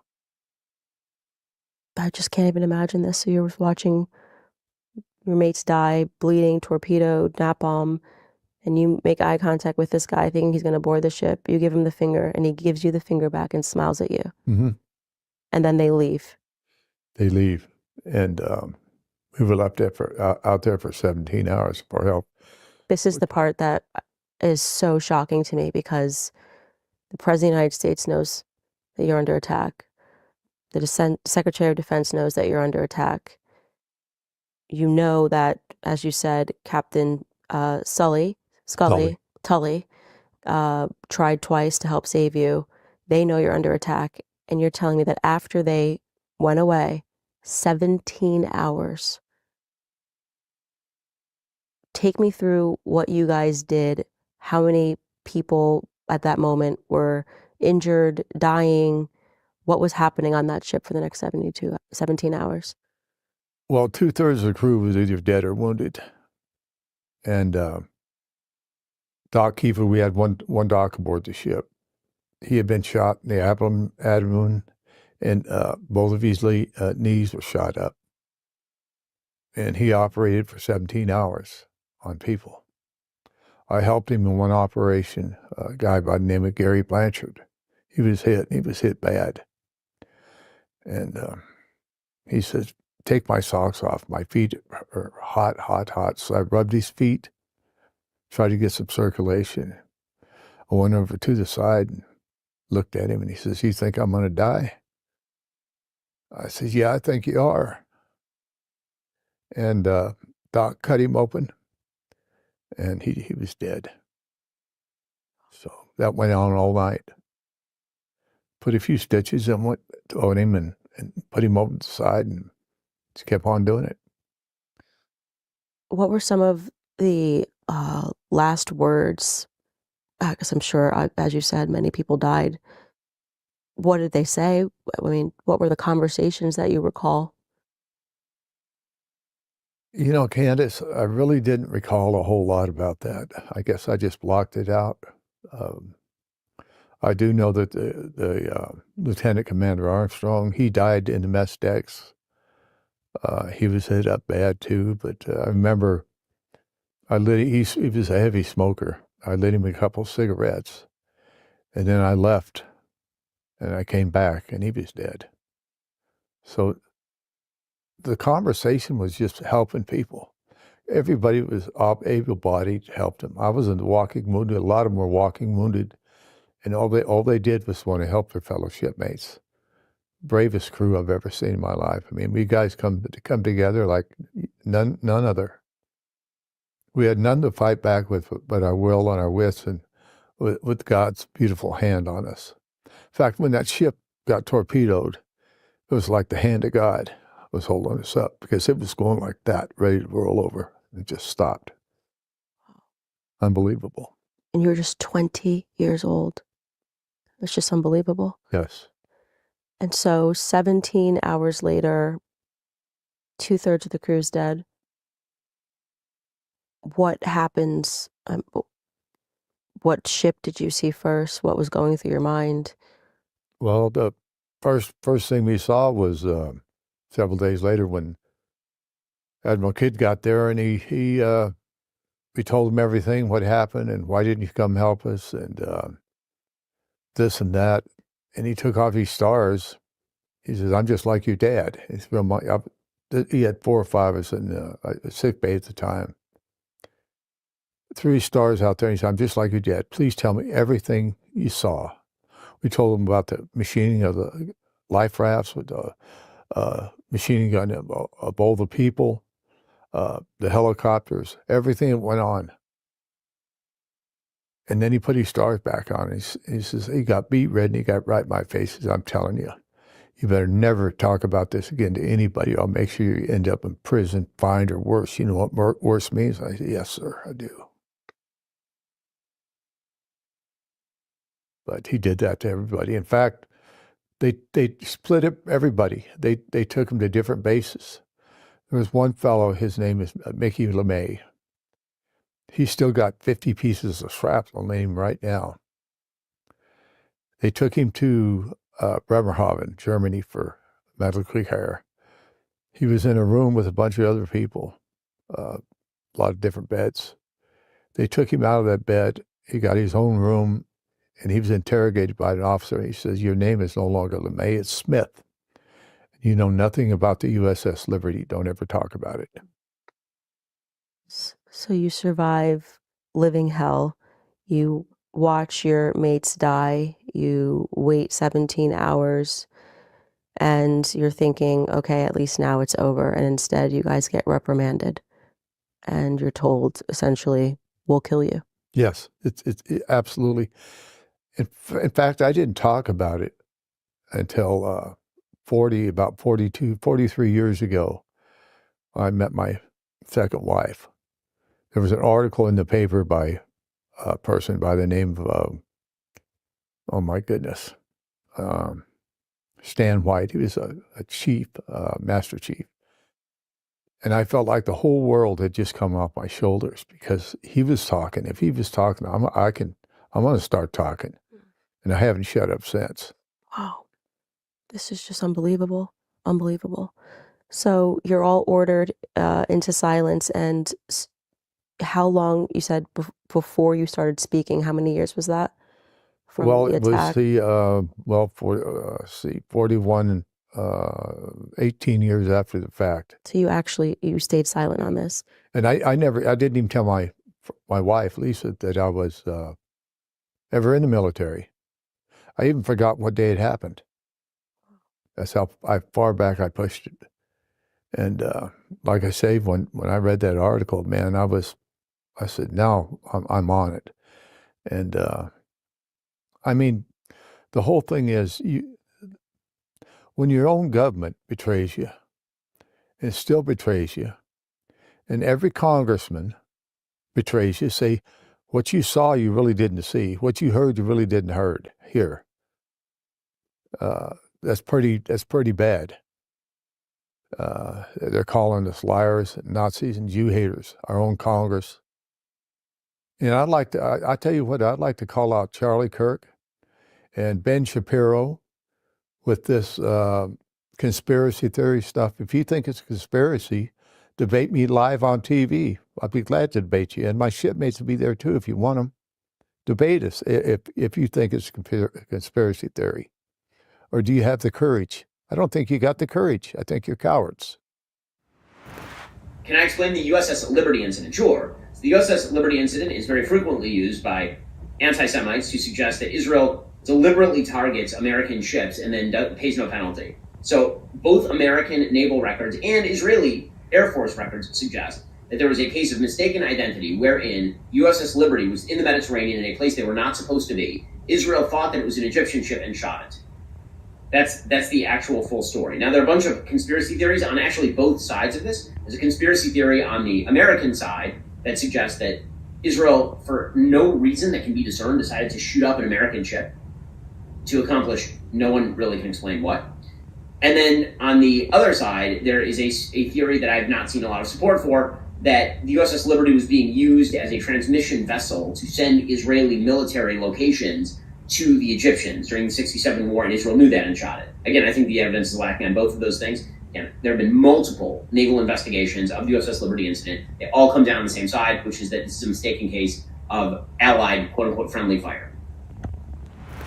Anyways, you guys, want to remind you about Hallow. With that said, and speaking about Christians and how much we are hated for absolutely no reason, the best way to keep you and God, and to keep God, at the center of this season is by joining Hallow's Advent Prayer 25 Challenge. Hallow is the #1 Christian prayer and meditation app in the world, offering thousands of guided prayers to help you get closer to God. Their prayer challenge is called For God So Loved the World, and it's going to help you experience the transformational power of God's love. In the prayer challenge, survivalist Bear Grylls and Jonathan Rumi from The Chosen guide you through the book A Severe Mercy, which is about the remarkable story of a couple's encounter with God. You'll also hear from Pastor Francis Chan and Jeff Cavins as they take you through reflections on Scripture, and actor Kevin James will be a part of the challenge to discuss the spiritual, classic divine intimacy. This season will be such a beautiful opportunity to be seriously transformed by God, so do not wait. You can get 3 months free right now when you sign up at hallow.com/Candace. Spend time on the most important thing this Christmas, your relationship with God. That's hallow.com/Candace, and you will get 3 months free of Hallow. I can't even imagine living through something like that and then being gaslit and told that you're liars or that you're conspiracy theorists or that, as your letter said, that you're Nazis or that you're Jew haters, when you went out there thinking you might be out there defending the state of Israel, only to recognize that your country betrayed you, presumably to stage a false flag attack. There was a submarine. The Russians were there too. If our ship goes down, Israel was going to get nuked by Russia. And that's a fact. It's on tape by the people that were there. There were also the USS Andrew Jackson there, and the USS Amberjack, our submarines, that didn't come help us. I heard they filmed it from the Amberjack. They probably got the film right now. There's so many. We got FOIA requests right now from a federal judge in Washington. She's going to decide whether we can get the records or not in a few days. And this has been going on for 2 or 3 years, trying to get. Well, it's been 57 years total, but working on it for the last 41, 42, 43 years, collectively with the rest of the crew. We've been trying to get this done, and this is the closest we've ever come to getting something, but they don't want the records out. The CIA's blocking it right now. They said they do not want to let that out. It's a matter of national security. If it's so easy to explain, how could it be national security? If it's so cut and dry that they thought it was a mistake, there's no mistake, and we can prove it. How many survivors are still alive? Oh, I don't know, probably 50. Just 50. Out of 294. So it's,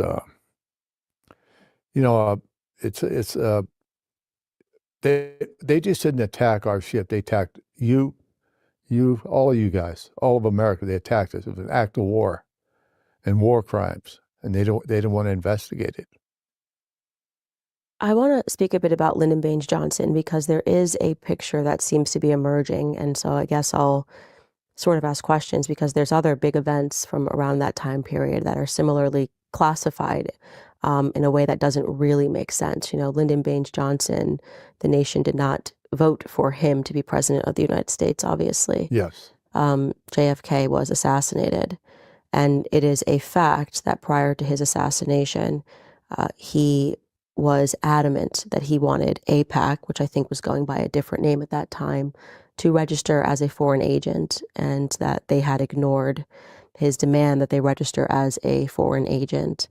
And then when he was shot a couple of months later, he no longer had to register. They no longer had to register as a foreign agent. It is also a fact that leading up to his death, he was having fights, which they have not declassified, arguments with the prime minister of Israel at that time, Ben-Gurion. They've, again, not declassified any of those conversations, so we don't know what it was that they were arguing about, but I would imagine Lyndon Baines Johnson would have known that he had this sort of contentious relationship, obviously, with them trying to implement AIPAC and not wanting it to be registered as a foreign agent, and obviously him having arguments as a number 2 guy. You would think that he would know this. And before Muammar Gaddafi, the president of Libya, was murdered by us, arming insurgents, he gave a speech in front of the UN where he demanded that they investigate the killing of JFK, and he said, everybody knows that he was trying to stop their nuclear armament. He spoke about the nuclear reactor, and he had heavily suggested in that speech in the UN that that was perhaps that could have been the reason that he was arguing with the prime minister. Of course, we'll never know.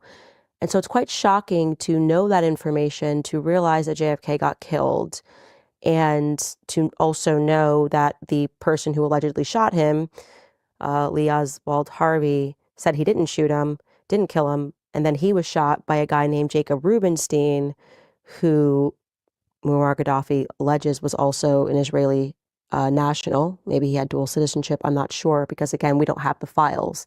I'm just speaking about what has been said in the public sphere.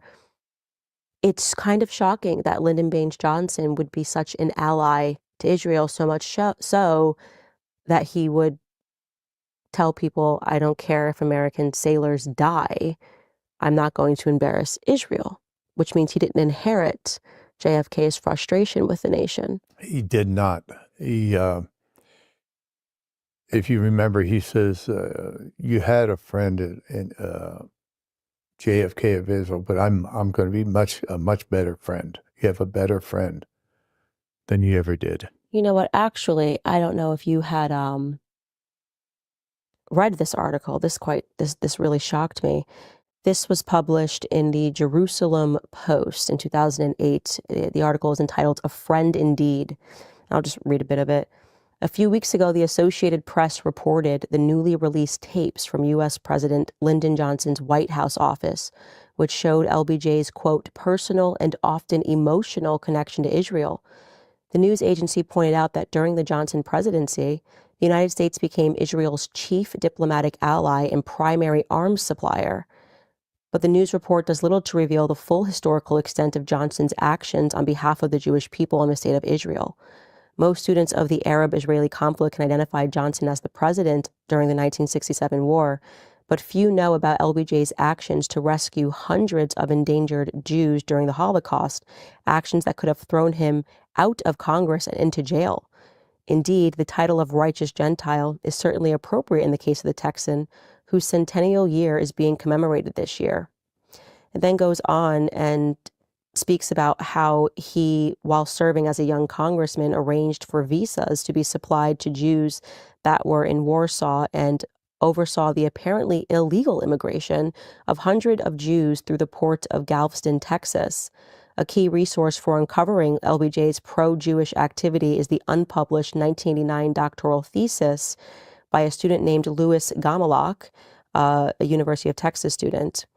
And he speaks about LBJ's foreign affair background in this piece, and they were able to confirm through other historians and interviews with his wife and family members and political associates that the research was accurate. It says, quote, research into Johnson's personal history indicates that he inherited his concern for the Jewish people from his family. His aunt, Jessie Johnson Hatcher, a major influence on LBJ, was a member of the Zionist Organization of America. According to Gamelach, Aunt Jessie had nurtured LBJ's commitment to befriending Jews for 50 years. As a boy, he watched his politically active grandfather, Big Sam, and father, Little Sam, seek clemency for Leo Frank. This says the Jewish victim of blood libel. He's actually, he murdered a young Catholic girl during Passover in I believe it was 1913. I'll have to fact check that. But they present him as a victim of a blood libel. Johnson's later told friends that Lyndon's family hid in their cellar while his father and uncle stood guard with shotguns on their porch in the case of the KKK attacks. So they say that he often cited Leo Frank's lynching as a sort of his opposition. But it's interesting because people, I don't think, knew this, that LBJ was Jewish, that his aunt was involved in the Zionist organization, and also that he pressured the administration, apparently, to have tighter ties with AIPAC. So we can probably trace, when we are speaking about AIPAC, the marriage, I would say, between the United States government and AIPAC, we can attribute that to Lyndon Baines Johnson. How does it make you feel to know that actually, he was, in fact, more loyal to Israel? Oh, absolutely. Much more loyal. In fact, on June the 8th, when our ship got hit, in his bed was a Irgun agent, Matilda Krim. Really? Really. Unbelievable. True story. Yeah, it even says that Johnson raised substantial sum for arms for the Jewish underground fighters in Palestine. He was doing all of this illegally.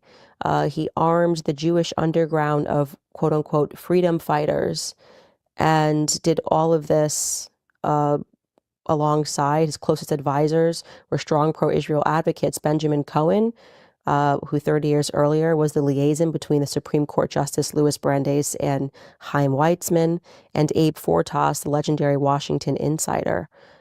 I mean, that's just, how did we go from a president who wanted to stop this to a president that was involved in the underground and was pushing our government to get more involved with Israel? It leads, certainly, I think it's fair for people to wonder what it is that is classified and that they're so afraid to release to the public about JFK's remarkably suspicious death. Yes, his death was not by a lone gunman, in my belief. In fact, I saw the day that Oswald got killed by Rubenstein. He says, "I'm nothing but a patsy, nothing but a patsy." And he was a patsy. So there's so much to be said for that. And the USS Liberty is covered up just as deep, and it all goes right back to Israel. Is our country really America first, or is it Israel first? Are we an occupied nation? I think we're an occupied nation. And, look at all the wars. Okay, let's just go back to the Iraq War and Afghanistan War. They were fought all for the greater good of Israel. That's my belief. And it's a lot of other people's beliefs too. They sacrificed men over the war, and it's a war machine. You know, like Eisenhower warned, but the military-industrial complex. And he was absolutely right. I remember that because I was a kid then. I mean, I think it's difficult for me, and why I say that this has been such a turning point. It's difficult for me to take seriously now any of the politicians who declare themselves to be America first. I mean, just to be clear, Congress passed through in the blink of an eye to ensure that people would learn about October 7th in school. Oh, absolutely, yes. And yet I went through school, I graduated college, I have 2 degrees, and I had never learned about the USS Liberty in its entire context until I received your letter. Yep, it was covered up, and it's not in the history books, which it should be. It's a very important part of history. Now, something very interesting, back in the 80s, I did a speaking deal with the old Spotlight newspaper. And the 2 older gentlemen, they were entrepreneurs in Wisconsin, Grafton. They read it, and they sent me a letter and said, we're building a new library, and we were gonna call it the Grove Library. Now we want to call it the USS Liberty Memorial Library. And the whole Milwaukee area, everybody around there, the Jewish population says, no, no, no, no, you cannot do that, because it's anti-Semitic to bring up USS Liberty. Anti-Semitic. Anti-Semitic. And the Grove brothers said, the heck with you guys. They've already put $1 million up. And they said, we'll just take our money out. And then the town said, no, no, no, no. We'll name it the USS Liberty Memorial Library. Because he threatened to take all the money, both of them threatened to take all the money away from it. So, and we had to get this, SWAT teams on the roofs, bomb-sniffing dogs, because we were all threatened. They were going to get us right there for dedicating the survivors, dedicating that. That's when Pete McCluskey, former Congressman McCluskey, was there, and he spoke at the dedication, as did others. Wow. So you had told me that you have been threatened by the Mossad. Can you tell me more about that? Yes, I was in California with my wife. We were going out to visit my son. He was graduating from Bud's SEAL. And we were in a restaurant. Well, we were at the bar getting a drink, waiting to get our table. And this guy come up and got on my right side of me. He said, oh, you were on the Liberty, huh? I said, yeah, how'd you know that? And he said, I know a lot. And he had a big watch, and he put it right up in front of my face. I said, get that out of my face, man. What is it, a camera or a speaking device? Or why, is he going to squirt me with something? I don't know. And then he said, listen, I know everything about you. I'm a Mossad agent. And the best thing for you to do is just shut up. My wife heard that. She come over me, and boy, she gave him, I mean, whoa, I can't tell you. And then security had to take us up to our room and make sure everything was okay. And I went down the next morning, and the guy, pretext, he told everybody he was a doctor. He'd been there a couple of days before. But he was waiting on me and my wife, is what he was doing. How he found out we were there, I don't know. It could have been, they traced us somehow, credit card or who knows. Wow. That's just incredible. It is. They have a remarkable ability to be on the ground when big events take place. Like, it was confirmed that the Mossad was on the ground the day that JFK got shot. It has been confirmed that they were on the ground recording, at least according to ABC News, who investigated this, the day that 9/11 took place, which you could say was obviously the beginning of us being involved in these never-ending wars in the Middle East.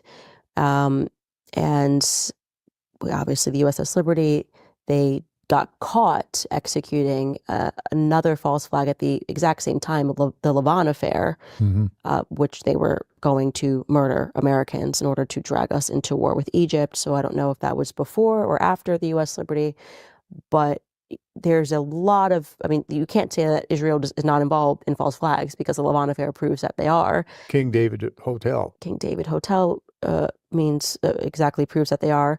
You survived what you believe to be a false flag attack, and yet we have people in America who get on stage and refer to them as our greatest friend and ally. I mean, how does that make you feel to just even hear that, to hear people say they're our greatest friend and ally?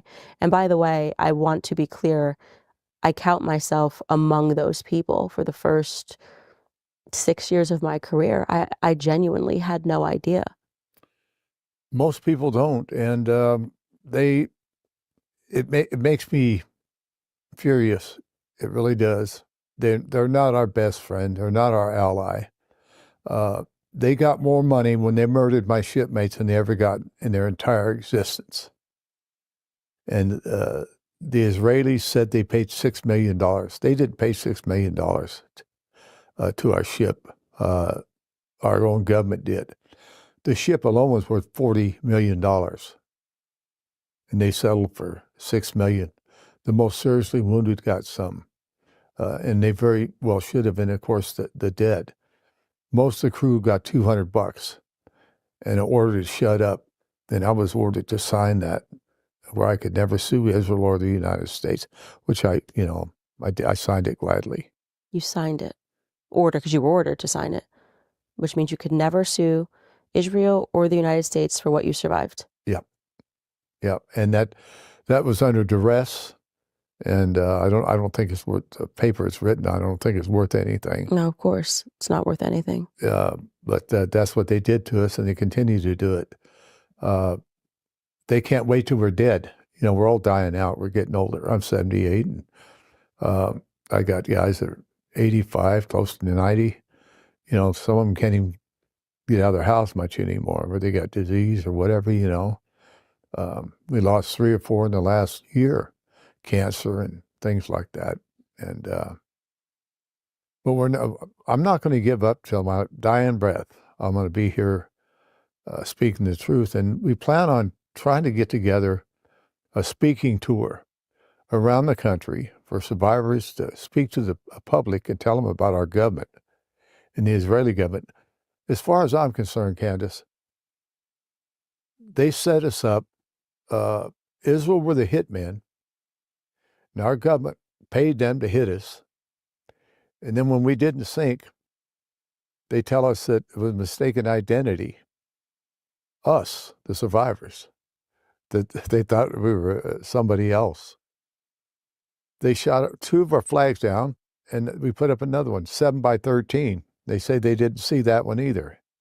7x13, that's a big flag. They call it holiday colors. And that's what we flew into Malta. 1,000 miles away, we went from that torpedo hit 1,000 miles away with a 40 by 40 foot hole in the ship, hoping we'd sink. Well, what I can tell you is that this has completely changed a lot for me. I just, first and foremost, just want to apologize to you. Like I'm genuinely embarrassed at my ignorance, and it's confounding for me that I thought that I was on the side of the party of, truth and America first and patriots and caring about our veterans. And I'm realizing now that so many of these people are cowards. They're cowards. They know the truth. They lie to people as they're coming up in this movement, and they are completely occupied. There are some that are brave, obviously, Thomas Massey, but I do want to offer to you that I promise you, as long as you live, I will hold a candle for the USS Liberty. You forever have a platform. If I have a platform, I almost feel ashamed of myself that I thought to myself this year, oh my gosh, I'm getting so attacked by the Zionist media because I had a heart over the Palestinian children that were dying, and I realized I had to survive digital attacks. I mean, you survived. Yeah. What you survived is unbelievable. And I first and foremost, I know that you have an organization, so I want to pledge to you that personally, my family will donate $40,000 every year to your organization. And I'm asking if every single person who is watching this right now, and this will be in the millions, if every single person gives $1, just $1, we can keep their organization going. We can give them what they need to speak about this, and we can show them that despite the fact that we may all be existing under a government that is occupied, this is not who we are as Americans or people worldwide, because we have an audience all over the world who I think is similarly starting to wonder how many of our nations are occupied by lobbying from Zionists and spending money. Can you tell my audience a bit about your organization? Yes, our organization is veterans and like-minded people, family members. You can go to usslibertyveterans.org, usslibertyveterans.org. And this is a brand new site we put up. It's very technical. I mean, I don't know a whole lot about it. It takes people a lot smarter than me, but they got people doing it. And you can donate there. You can go through, look at pictures. You can read articles, the Moore Report. And I was just thinking about Ward Boston, the JAG. It was with Admiral Kidd. I should have brought this up earlier, but there was a man named A.J. Crystal. He was a bankruptcy judge. And he wrote a book, The Liberty Instant. And he's Jewish. And he lied about it. And then Ward Boston signed a declaration. He says, we were ordered by our government to lie. We knew it was no mistaken identity. It was a deliberate attack to sink that ship. And he felt bad about it. You know, he says, I was a military man and I followed orders, but that brought him out and he just couldn't do it anymore. And soon after that, he died. Yeah, I can't imagine being ordered. Yeah. Well, absolutely. And our ship is the most, from the Medal of Honor, Navy Cross, Silver Stars, Bronze Stars, 208 Purple Hearts, Combat Action Ribbon, and the Presidential Unit Citation, and nobody knows about it. Yeah, what do the objects mean if they keep you a secret and call you Nazis for trying to speak out? It means nothing. None of it means anything if you don't have a government that truly honors and respects you. Yes, and if I honor old veterans, they go in to serve the country. In fact, when I put on the uniform the first time, I was the proudest man in the world to do that, to serve my country, and to be abandoned and for all these years and abandoned right now. I'm asking you, front out, President Trump, don't abandon the crew of the USS Liberty, please. I see your picture there with beautiful Candace. And who is that other man? Is that? It's my husband. Oh, that's your husband. I'm sorry. That's George. Mm-hmm. Oh. Mm-hmm. But President Trump, please help us. Don't abandon us. This is an act that should be brought out. The truth should be told, sir. Please help us. I'll tell you, I have never, ever, ever had an inkling to run for president of the United States, despite people insisting on it. But hearing what happened to you, if I ever do run, it will be to honor you guys in the way that you should be honored and to give the middle finger right back. I hope you do. To the government. My daughter said that yesterday. Tell her I wanted to run for president. Candace for president. If I did it, it would be to honor the memory of the USS Liberty. And I would say it every day when I was on stage, because what happened to you is despicable. It is abhorrent that we have men that are raising money, pretending to be America first, that are more concerned with getting invited to dinners and fancy dinners, peddling lines that they don't actually mean in their heart. And the worst thing is they say that they're the party of God, that they are the party of God. And yet they commit themselves not to a higher power. They commit themselves to politicians. They commit themselves to lobbyists. They commit themselves to money. And to the people that partook in this lie, I hope and know that all of them are burning in hell. And to every person that's watching this, that is going to continue to lie, to call you conspiracy theorist, to call you a Nazi, those people too will either repent or they will burn in hell. I truly believe that. I do too. And 2 weeks ago, I was in a church, a Zionist church. They had an Israeli flag and American flag hanging side by side. I was asked to speak there. Pastor Jason Neely. And he says, we don't condone everything that Israel does, and the truth has got to be told. And the people in the church were very receptive, and a lot of them were, weeping. Another good pastor, Pastor Chuck Baldwin out of Kalispell, Montana.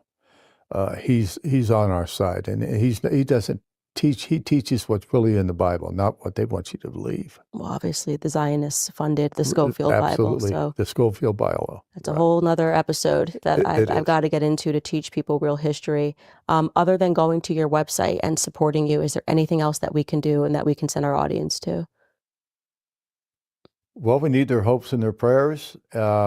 If they would go there and, like you said, donate, and your generous donation, my God, I'm almost Annually, I almost fell on the floor. I promise you, you will have that annually from my family. Even if we fall on hard times, we will pick up side jobs and we will make that donation every single year. And and until the last veteran of the USS Liberty is no longer here, you will have that donation. God bless you. God bless you, Candace. God bless you. And I know that right now Christ is with us. Christ is King, and the truth is powerful enough. It is. And I want to thank you again for getting me on the map. And I certainly appreciate it. If there's any other people that you can figure out that I could go to, or any of my other mates, I'd walk there if I had to. We'll host you every year. I promise you, we'll get other people on the show. You guys, thank you so much for joining us. I am sure. Okay. All right, Jack and Margie. So neither Jack nor Margie or myself had seen this interview that Candace Owens had done. And so we're just seeing it with everybody else. Jack, Margie, I guess the first question I wrote down that I thought about is what stands out in this interview that Candace did, if anything, to you? What do you think? Everything we've been saying all our lives. America is owned lock, stock, and barrel by the Jews. How did you know this, everything. Jack? How did you, because I knew it when I was a boy, when I was a young boy, because I was brought up during the Second World War, and I knew it was a fraud, and I knew we were fighting the war for the Jews. And the greatest man in the history of this world, the greatest man in flesh, was Adolf Hitler. And his mission was not to kill the Jews. That was not his mission at all. His mission was to stop communism and stop central banking. And we killed him for it. Who else did we kill for it? Gaddafi. We killed Gaddafi. Yeah. Right? We killed Hussein. And others. We killed Mossadegh. We killed many other people who wanted to stop central banking and the Jew power in this world. Okay? America is owned, controlled by the Jews. They rule America. They own Congress. They own presidents. When you hear Johnson saying, Lyndon Johnson, who was a primary whore, I mean, he was an evil son of a bitch. He was, excuse my language, but he was no good at all. Okay. He wanted to see that ship go to the bottom of the sea. Okay. He wanted to sink it.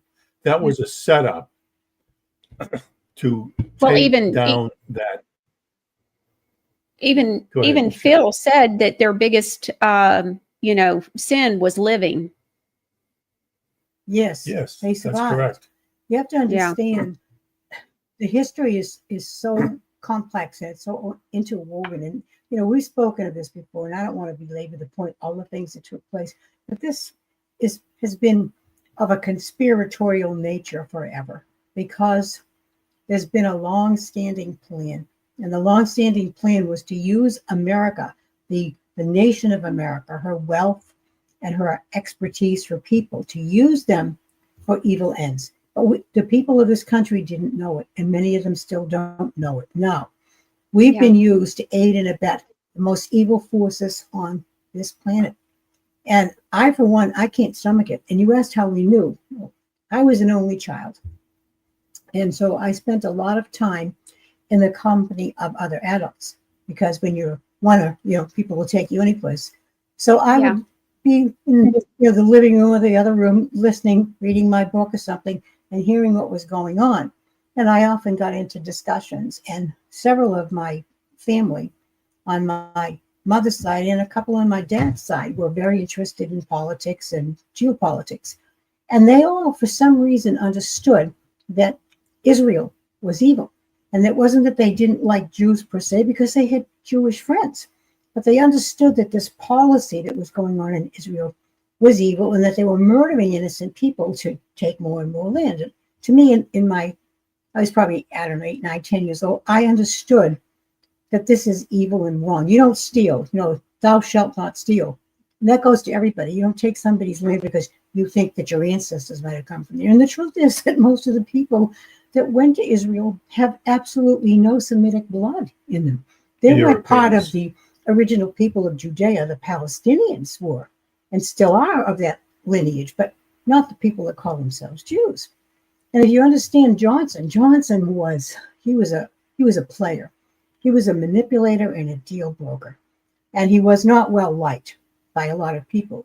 But he was part of the Washington two-step. He got a lot done because he would threaten people. He would use any means possible. And I don't know if I told you, but when I was 14 years old, I had a nightmare on the eve of JFK's inauguration. And I saw him murdered.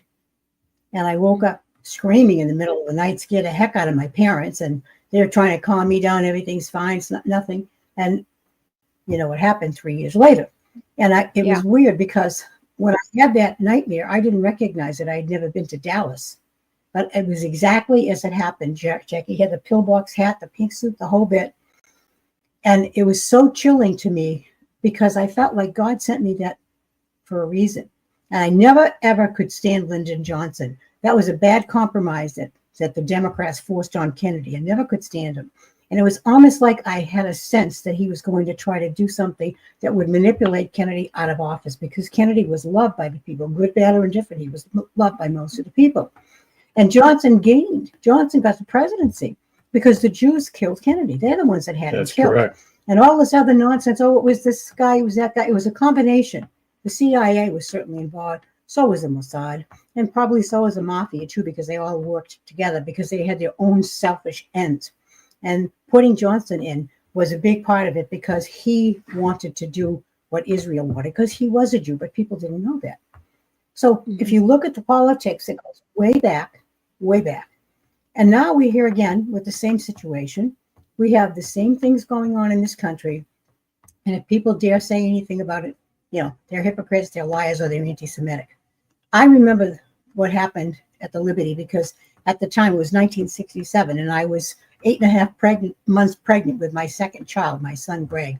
And I remember that day very, very clearly. And everybody thought it was the Arabs. But God told me, no, it's not the Arabs, it was the Jews. And I remember speaking about that with other people in conversation. They're like, that's ridiculous. Why would they? I said, I don't know how to tell you. American people know nothing about what goes on. Exactly. And we are not being told the truth. And everyone got angry with me for talking against my government. And I said, our government is not working for us. It's working against us. Just like you get things on your heart that come to you from spirit, that's how I get my knowledge. And to a degree, I'd say that's true of Jack, too. And, how can you support that to the average guy? Because they look at you like you're crazy. Oh, she thinks she hears God talking to her. Well, I know what I hear. And it's never steered me wrong. And it's told me truth time after time after time. And I hope the American people can step back a little bit and ward off some of the brainwashing that we've all been exposed to, telling us that Israel's our greatest ally and our best friend, because it's not true. It's never been true. It's all part of a huge, real conspiracy, not a theory, but a conspiracy fact. And they have one agenda and one agenda only, and that is total global domination. And they have managed to get their fingers into every pie virtually, except with a few countries that have been able to stay them off. And it's a very difficult road ahead that we have to stop them. But if the people wake up, we can stop it. The reason that the Jews killed Kennedy, there were many reasons, but there are two primary reasons. Number one was the central bank. Hitler was fighting the central banks. Hitler got rid of the Jew central banks in Germany. Boom, they were gone. Okay? That's why the Jews worldwide declared war on Germany, because he got rid of the Jew central bank in Germany. He made it a state bank. Okay? And number two was the nuclear program in Dimona or Desdemona, I forget exactly where it was in Israel. Okay? Kennedy wanted that place explored. Okay? He wanted research people in there. And the Jews kept stalling and stalling and stalling. And finally, he put a message on him, and the next week he was dead. Okay? So the Jews killed John F. Kennedy, period. American Jews, Israeli Jews, it doesn't matter. Not all Jews are bad, not at all. But if average Jews support the evil Jews, then they're damn bad too. I give them no quarter. I give no one quarter who's evil and who supports evil. Now, this government, the U.S. government, is an evil government. And it has been from the very beginning. And we've spoken about this Many times. over your show many times. And many people in broadcast media now are saying the same thing we said when we first appeared on your show. Okay? Yeah. If you look at what's his name? Stu Peters. He has a program called Occupied, a film called Occupied. We sent that to you. If you haven't seen it, you really should see it. The American people should really watch that film, Occupied by Stu Peters, because it explains everything about the Jews. And we said the Jews funded the American Revolution. They did. Both sides. And the Jews had the first central bank in America in 1791 under their president, Washington, who served the Jews and not the American people. The bankers, yeah. Washington served, he had nothing to do with allegiance to America. He had everything in allegiance to do to the Jews. The Constitution forbid a central bank, a private central bank owned by a foreign country or a foreign group. It's true. But that's exactly what Washington did. Okay? Yeah. And we've had a central bank in this country ever since, and one way or another, owned by the Jews. Okay? And every war we fought, with the exception, well, I'll take that back. Every war we fought, okay, no exceptions, was a Jew war for the benefit of the Jews, okay? If you take a look at the First World War, we've talked about this before in the program, the Kaiser was just like Hitler. He was anti-communist and he was anti-central bank, and they killed him, okay? They got him out of Germany, they killed him. And the Jews moved into Germany like a bunch of maggots. And the average German was starving to death. And the Jew was in his home, married to his wife, living with his kids, took over his business. It was horrible. When Hitler came in, he was a savior for the German people. He didn't hate the Jews. He hated the communists and the central bankers. But it was very difficult to find any Jews in Germany who were communists and who supported the central bankers, okay? And we killed them, just as we get rid of the Kaiser. The Jews get rid of anyone who was any threat to them. And we've been threatened by Jews as well, okay? We don't give a damn about that because we speak the truth. We don't care about people who are going to threaten us. We care about getting the truth out. And the truth is that this government is owned, controlled, and ruled by the Jews, as is Trump. Trump claims to be a Christian. He's not a Christian. He's a Jew. He's a Zionist. He converted to Judaism. He converted to Judaism. 2017, right after he was elected. He is not the friend of America, okay? Trump's cabinet is loaded with Jews, okay? Rabid Jews. Rabid Jews are Zionists and are billionaires. You think he's going to help America? No, he's not going to help America. He'll make a pretense of helping America, okay? Yeah. Now, I admit that we approved of Trump over Harris, but they were both bad choices for America. And as I said to you, Trump will begin World War III for the benefit of the Jews and Greater Israel and the destruction of America. Because if we get into a World War III, America will be totally destroyed. You think we can beat Russia? No, not a chance. You think we can beat China? Not a chance. You think we can beat Iran combined? Not a chance. And the rest of the Arab countries who come in against us, against Israel? No. We will be destroyed. Your kids, our grandkids, gone. And bear in mind, our military has been very depleted deliberately to bring it down to its lowest level. We are lacking equipment, manpower, the whole bit. It's not an accident. All of these things are part of the chess game that they're playing. They've got all the pieces on the table. I like to chip the table over because the American people won't have a chance if they don't recognize who their real enemy is. And this is not an anti-Semitic statement.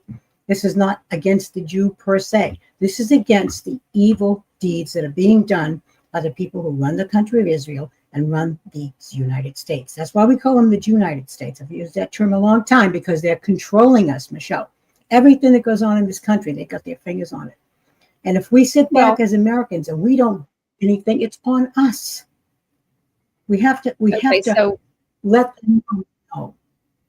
We do know Go ahead, that Michelle. Hollywood, there are many entities. We know that we've shown here many times on the show the different elected officials, different people that are appointed into office that have dual citizenship, which is not constitutional. How can you, have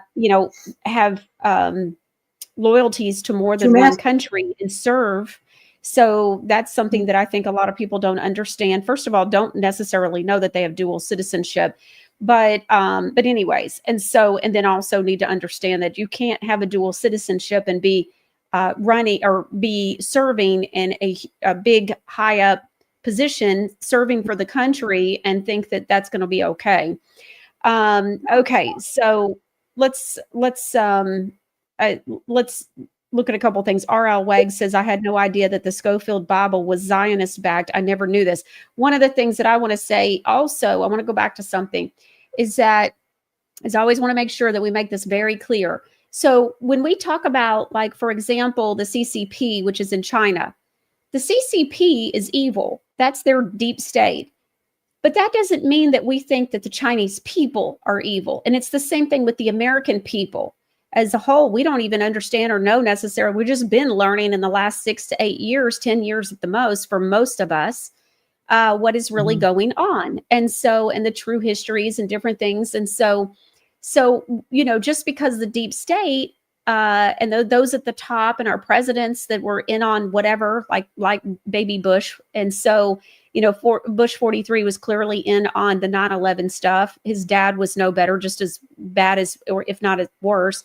And so, but that doesn't make the American people bad. So when we talk about the Zionist government in Israel, we're not saying that all Jewish people are bad. And so we want to make sure that, that we're making that clarification. This isn't about all Jewish.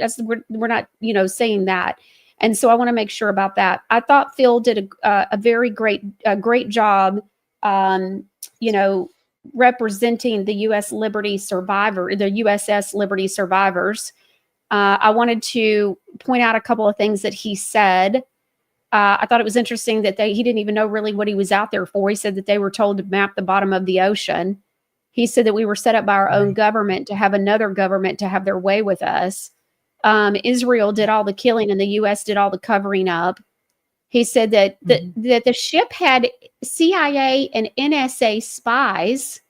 So what was the NSA? Do you want to know why? Why? Okay.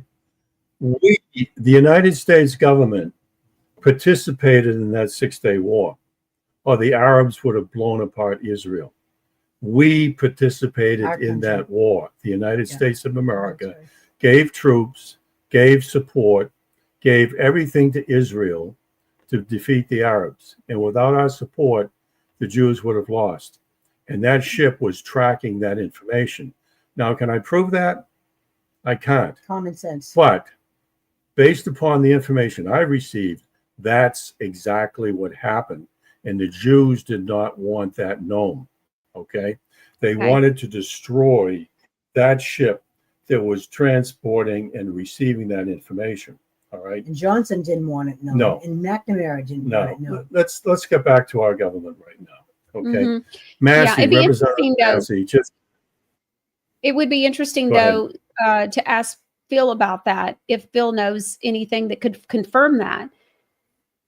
He probably doesn't.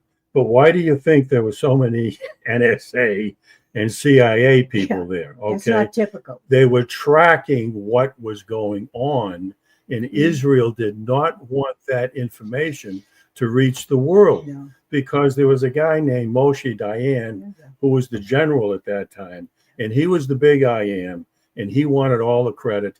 He wanted nothing to come to the United States, all right, in terms of credit for helping Israel. Israel wanted to stand alone. The Israelis are the worst cowards in the world, okay? They get everyone else to do their fighting for them. Now, they'll kill women and they'll kill children and innocent people in Palestine, and they'll kill them through tremendous torture, okay? Just as they did in Russia when the Jew invasion, the Bolshevik Jew invasion, went into Russia. They killed up to 100 million Christians in the worst possible tortures you could ever imagine. And we mentioned the film Europa. If you haven't seen Europa, see it. It's about a 14-hour film. It's tough It to tells watch, you but- all about what happened in Russia at the hands of the Jews. We have Now, it all on Thomas Truth Massey- Talk America. So Yeah. we do Good. have it all on Truth Talk America. Good.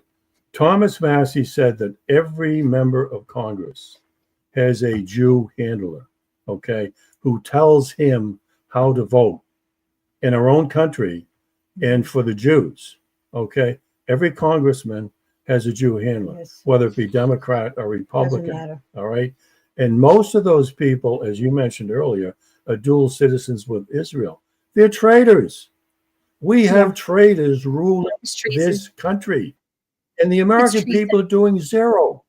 This is what bugs us. The American people do nothing to stop ongoing treason in this country. Now, if we ever got together as a society Yes. and unified against treason, we could stop them. We can stop World War III if we get off our duffs as a society to stop it. Because those people who are listening now, if you have kids up to the age of 30, they're going to be drafted, okay? And grandkids, they're going to be drafted. And a lot of them are going to die for the Jews, just as they all died for the Jews before. We have to stop dying for the Jews. And one thing that Washington said, the only thing I would approve of what he said is do not get involved in foreign wars and foreign entanglements and foreign wars. And we've been doing that ever since the very beginning, and all benefited the Jews, and the Jews own, control, and rule I want America. to say something. The Okay. reason I think that it's been so easy to do this is because America has pretended to be doing this to keep the world safe, like the world's policemen, the joke about, the world's cops, okay? No, they've been doing it because they're doing what the Jews are telling them to do to prepare for Jewish domination. But the American people have been told a lie. And because the lie is a lot prettier than the truth is, they choose to believe that.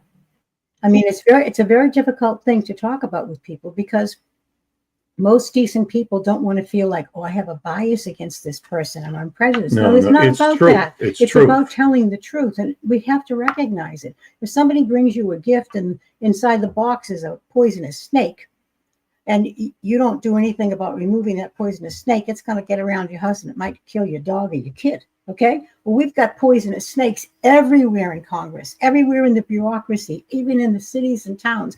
All these even local people are taking their marching orders from the UN. And who dominates the UN? Same people.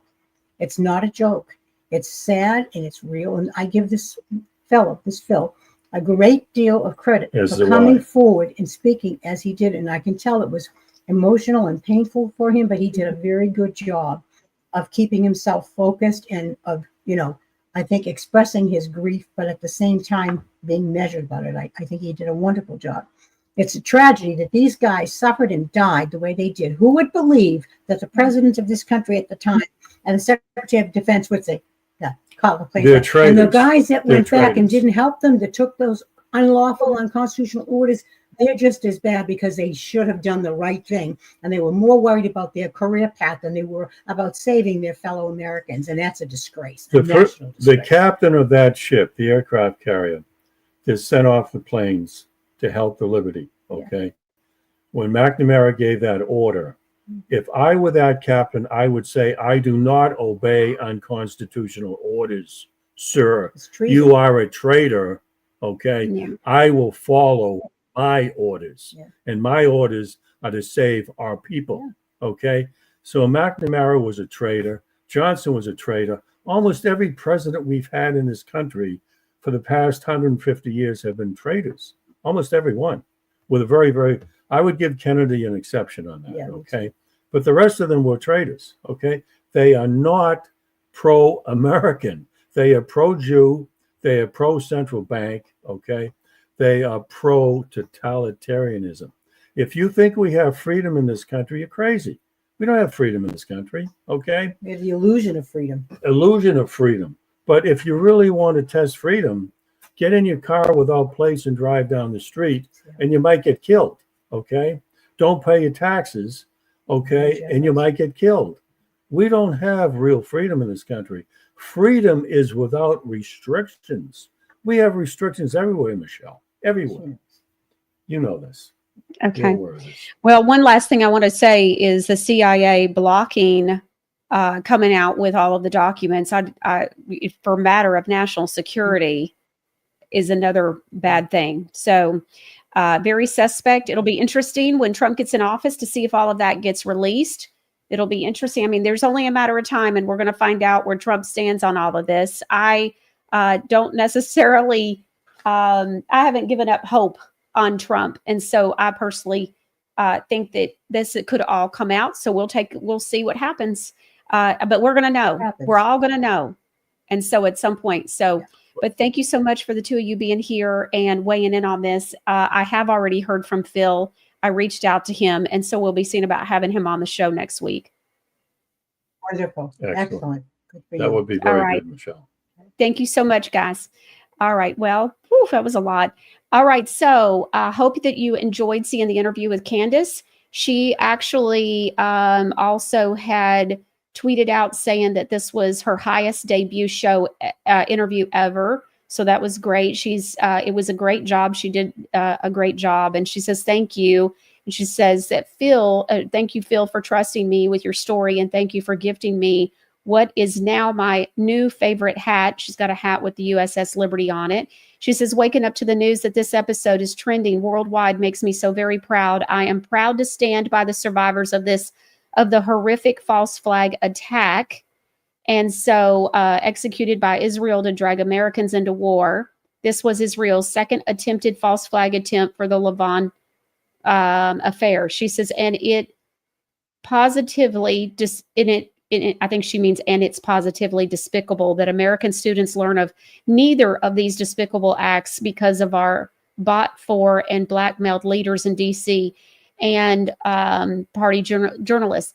Well, I want to remind everybody, just in case, and make sure that if you don't know this, that you know it. So if you remember, a lot of our textbooks were done by McGraw-Hill, and McGraw-Hill Publishing was owned by Ghislaine Maxwell's daddy. And so, and who was Mossad? Well, she was, and so was her daddy. And so this all makes a lot of sense. Now, it's hard for me to get there with the Hitler stuff. And so where that is, I don't know. But as far as the Israel stuff, there's a lot there. We have shared on a number of occasions a video that I said that a friend sent to me that really rocked my world. And so I forget the name of it. Producer Ron will put the link in today's show because he'll know what I'm talking about.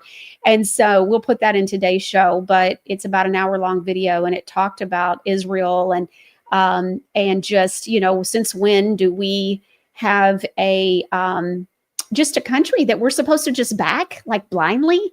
And so when it talks about that in there, and there was a Jewish man in there as well talking about the Americans and just, the craziness that we believe. And so, and he's making fun of it and talking about it as well. So, but the point of the matter is we have been so conditioned. And when I listened to this video, it was like, wow, okay, this is so true. And we've had pastors on, we've talked about the Balfour Declaration. We've talked about, what is Israel exactly? Is it this land that when God talks about, when Israel is referred to in the Bible, it says God's people. And so people think, oh, that's the chosen people. Well, okay, but God's chosen people, is that the people that live in a geographical location? Or is it God's people, their heart, the people that is God's people? See, so we've been made to believe it's the people that live in some country, often, in a place that they've called Israel. And I just don't believe that. I personally don't believe that. And we have talked about that. We've had other experts on who have agreed with me. Now, that is my personal, thought process. And so I think it's God's chosen people. It's the people that believe in him, who've accepted him. And so that's where I stand. When people talk about Israel, what is it exactly? It's supposed to be bless Israel. So anyway, so I think it's so much. There's so many. It's like so many layers to that cake. And so with all of this, this is why I found this to be so important. This interview that she did with Phil. And like I said, I've already reached out to him. He's already reached back. I'll be talking with him and seeing about having him on the show this week. This is very important conversation. And I'm absolutely going to be supporting Phil and doing everything that I can to help him get the story out about the USS Liberty and about what he knows and what his other mates that were on the ship know as well. And so this, will be coming up, I'm sure, in the next coming weeks and months. We'll probably have numerous people on that were aboard that ship. It's the roots of the Jewish mafia. Thank you, producer Ron. Yes, that video rocked my world, and saw it over 2 years ago. And the link is in today's show description on the Michelle Moore Show. That's where you start. That's where you start, is the roots of the Jewish mafia. And so start there. It's an hour video. You got time. If not, make time. I'm telling you, my jaw was on the floor. I've watched it numerous times, and I pick up something new every time I listen to it. But it was a eye opener. The scales were removed about so much to do. I couldn't believe. It's kind of like the 9/11 stuff where you just are not the same person when it's over. It was the same thing. So I hope this has helped you. I know it's been this is like the longest episode ever. And so, but we had to do this. What Candace's work here with Phil had to be shown to you to just open this conversation up. There's so much information. So I hope that you enjoyed today's show. We'll be here Monday. Also, Jack and Marty say yes, and to watch The Greatest Story Never Told, which I think might be on our Truth Talk America Rumble channel as well. All right. Hope that, it's on truthtalkamerica.com. I hope that this helps you, and I hope you enjoyed today's show. And we got a couple of viewer comments here. Let's take a look. Okay. All right. Everything is good. I hope that you enjoyed today's show, and we'll see you here Monday. Next time, we will have Mark Taylor, by the way, here with us. And so we'll see you next time right here on the Michelle Moore Show. Are you tired of all the pills in your medicine cabinet? I'm Linda Bamber Olson, the creator of the Wave Watch, a more natural approach with 1,000 frequencies for mind and body. You've got to hear some testimonies from people just like you. I absolutely love this Wave Watch. It has helped me with occasional aches, cramps in my muscles. I twisted my knee a month ago, and the Wave Watch has helped tremendously with the pain while healing. And how about this one from Debbie in Colorado? My left leg was hurt bad enough that I would cry when walking to the doctor. Doctor appointments are $170, and chiropractic sessions were $45 many times for the last 2 years. My hands and neck are stiff. My leg quit throbbing within 5 minutes of the session for bursitis, and 2 hours later, still no pain. Why not try the Wave Watch with 1,000 different self-care ideas and put your mind at ease? Go to wavewatch.com. At checkout, use the code Michelle100 to receive $100 savings on your purchase. I'm Dr. Fulgens. For over 30 years, UCB has helped customers strengthen portfolios with gold. But let them tell you in their own words. Buying gold and silver from Universal Coin and Bullion has been one of the greatest experiences for me, and it's been an easy process and also a very safe process to do that. Call now to secure your 1-ounce gold or silver American Eagle coin with no dealer markup. Did you know your cell phone emits radiation that has been linked to increased risk of certain types of cancers? This is why manufacturers include hidden warnings to keep your phone away from your body. And what's worse is that children are more susceptible to the potentially damaging effects. Safe Sleeve for cell phones is a case specifically designed to block radiation. Its shielding technology integrated into the case has been tested in a third-party FCC-accredited lab to block over 99% of RF and 92% of ELF radiation emitted by your phone. It also functions as a stand for watching videos and comes in a magnetically detachable style for some devices. SafeSleeve also offers anti-radiation cases for tablets and laptops and has free shipping in the U.S. plus discounted worldwide shipping is available. Go to TruthTalkAmerica.com today and click on the SafeSleeve banner on the home page. Use the discount code FIRST10 at checkout for 10% off your first order. For Michelle's social media links, go to MichelleMooreShow.com.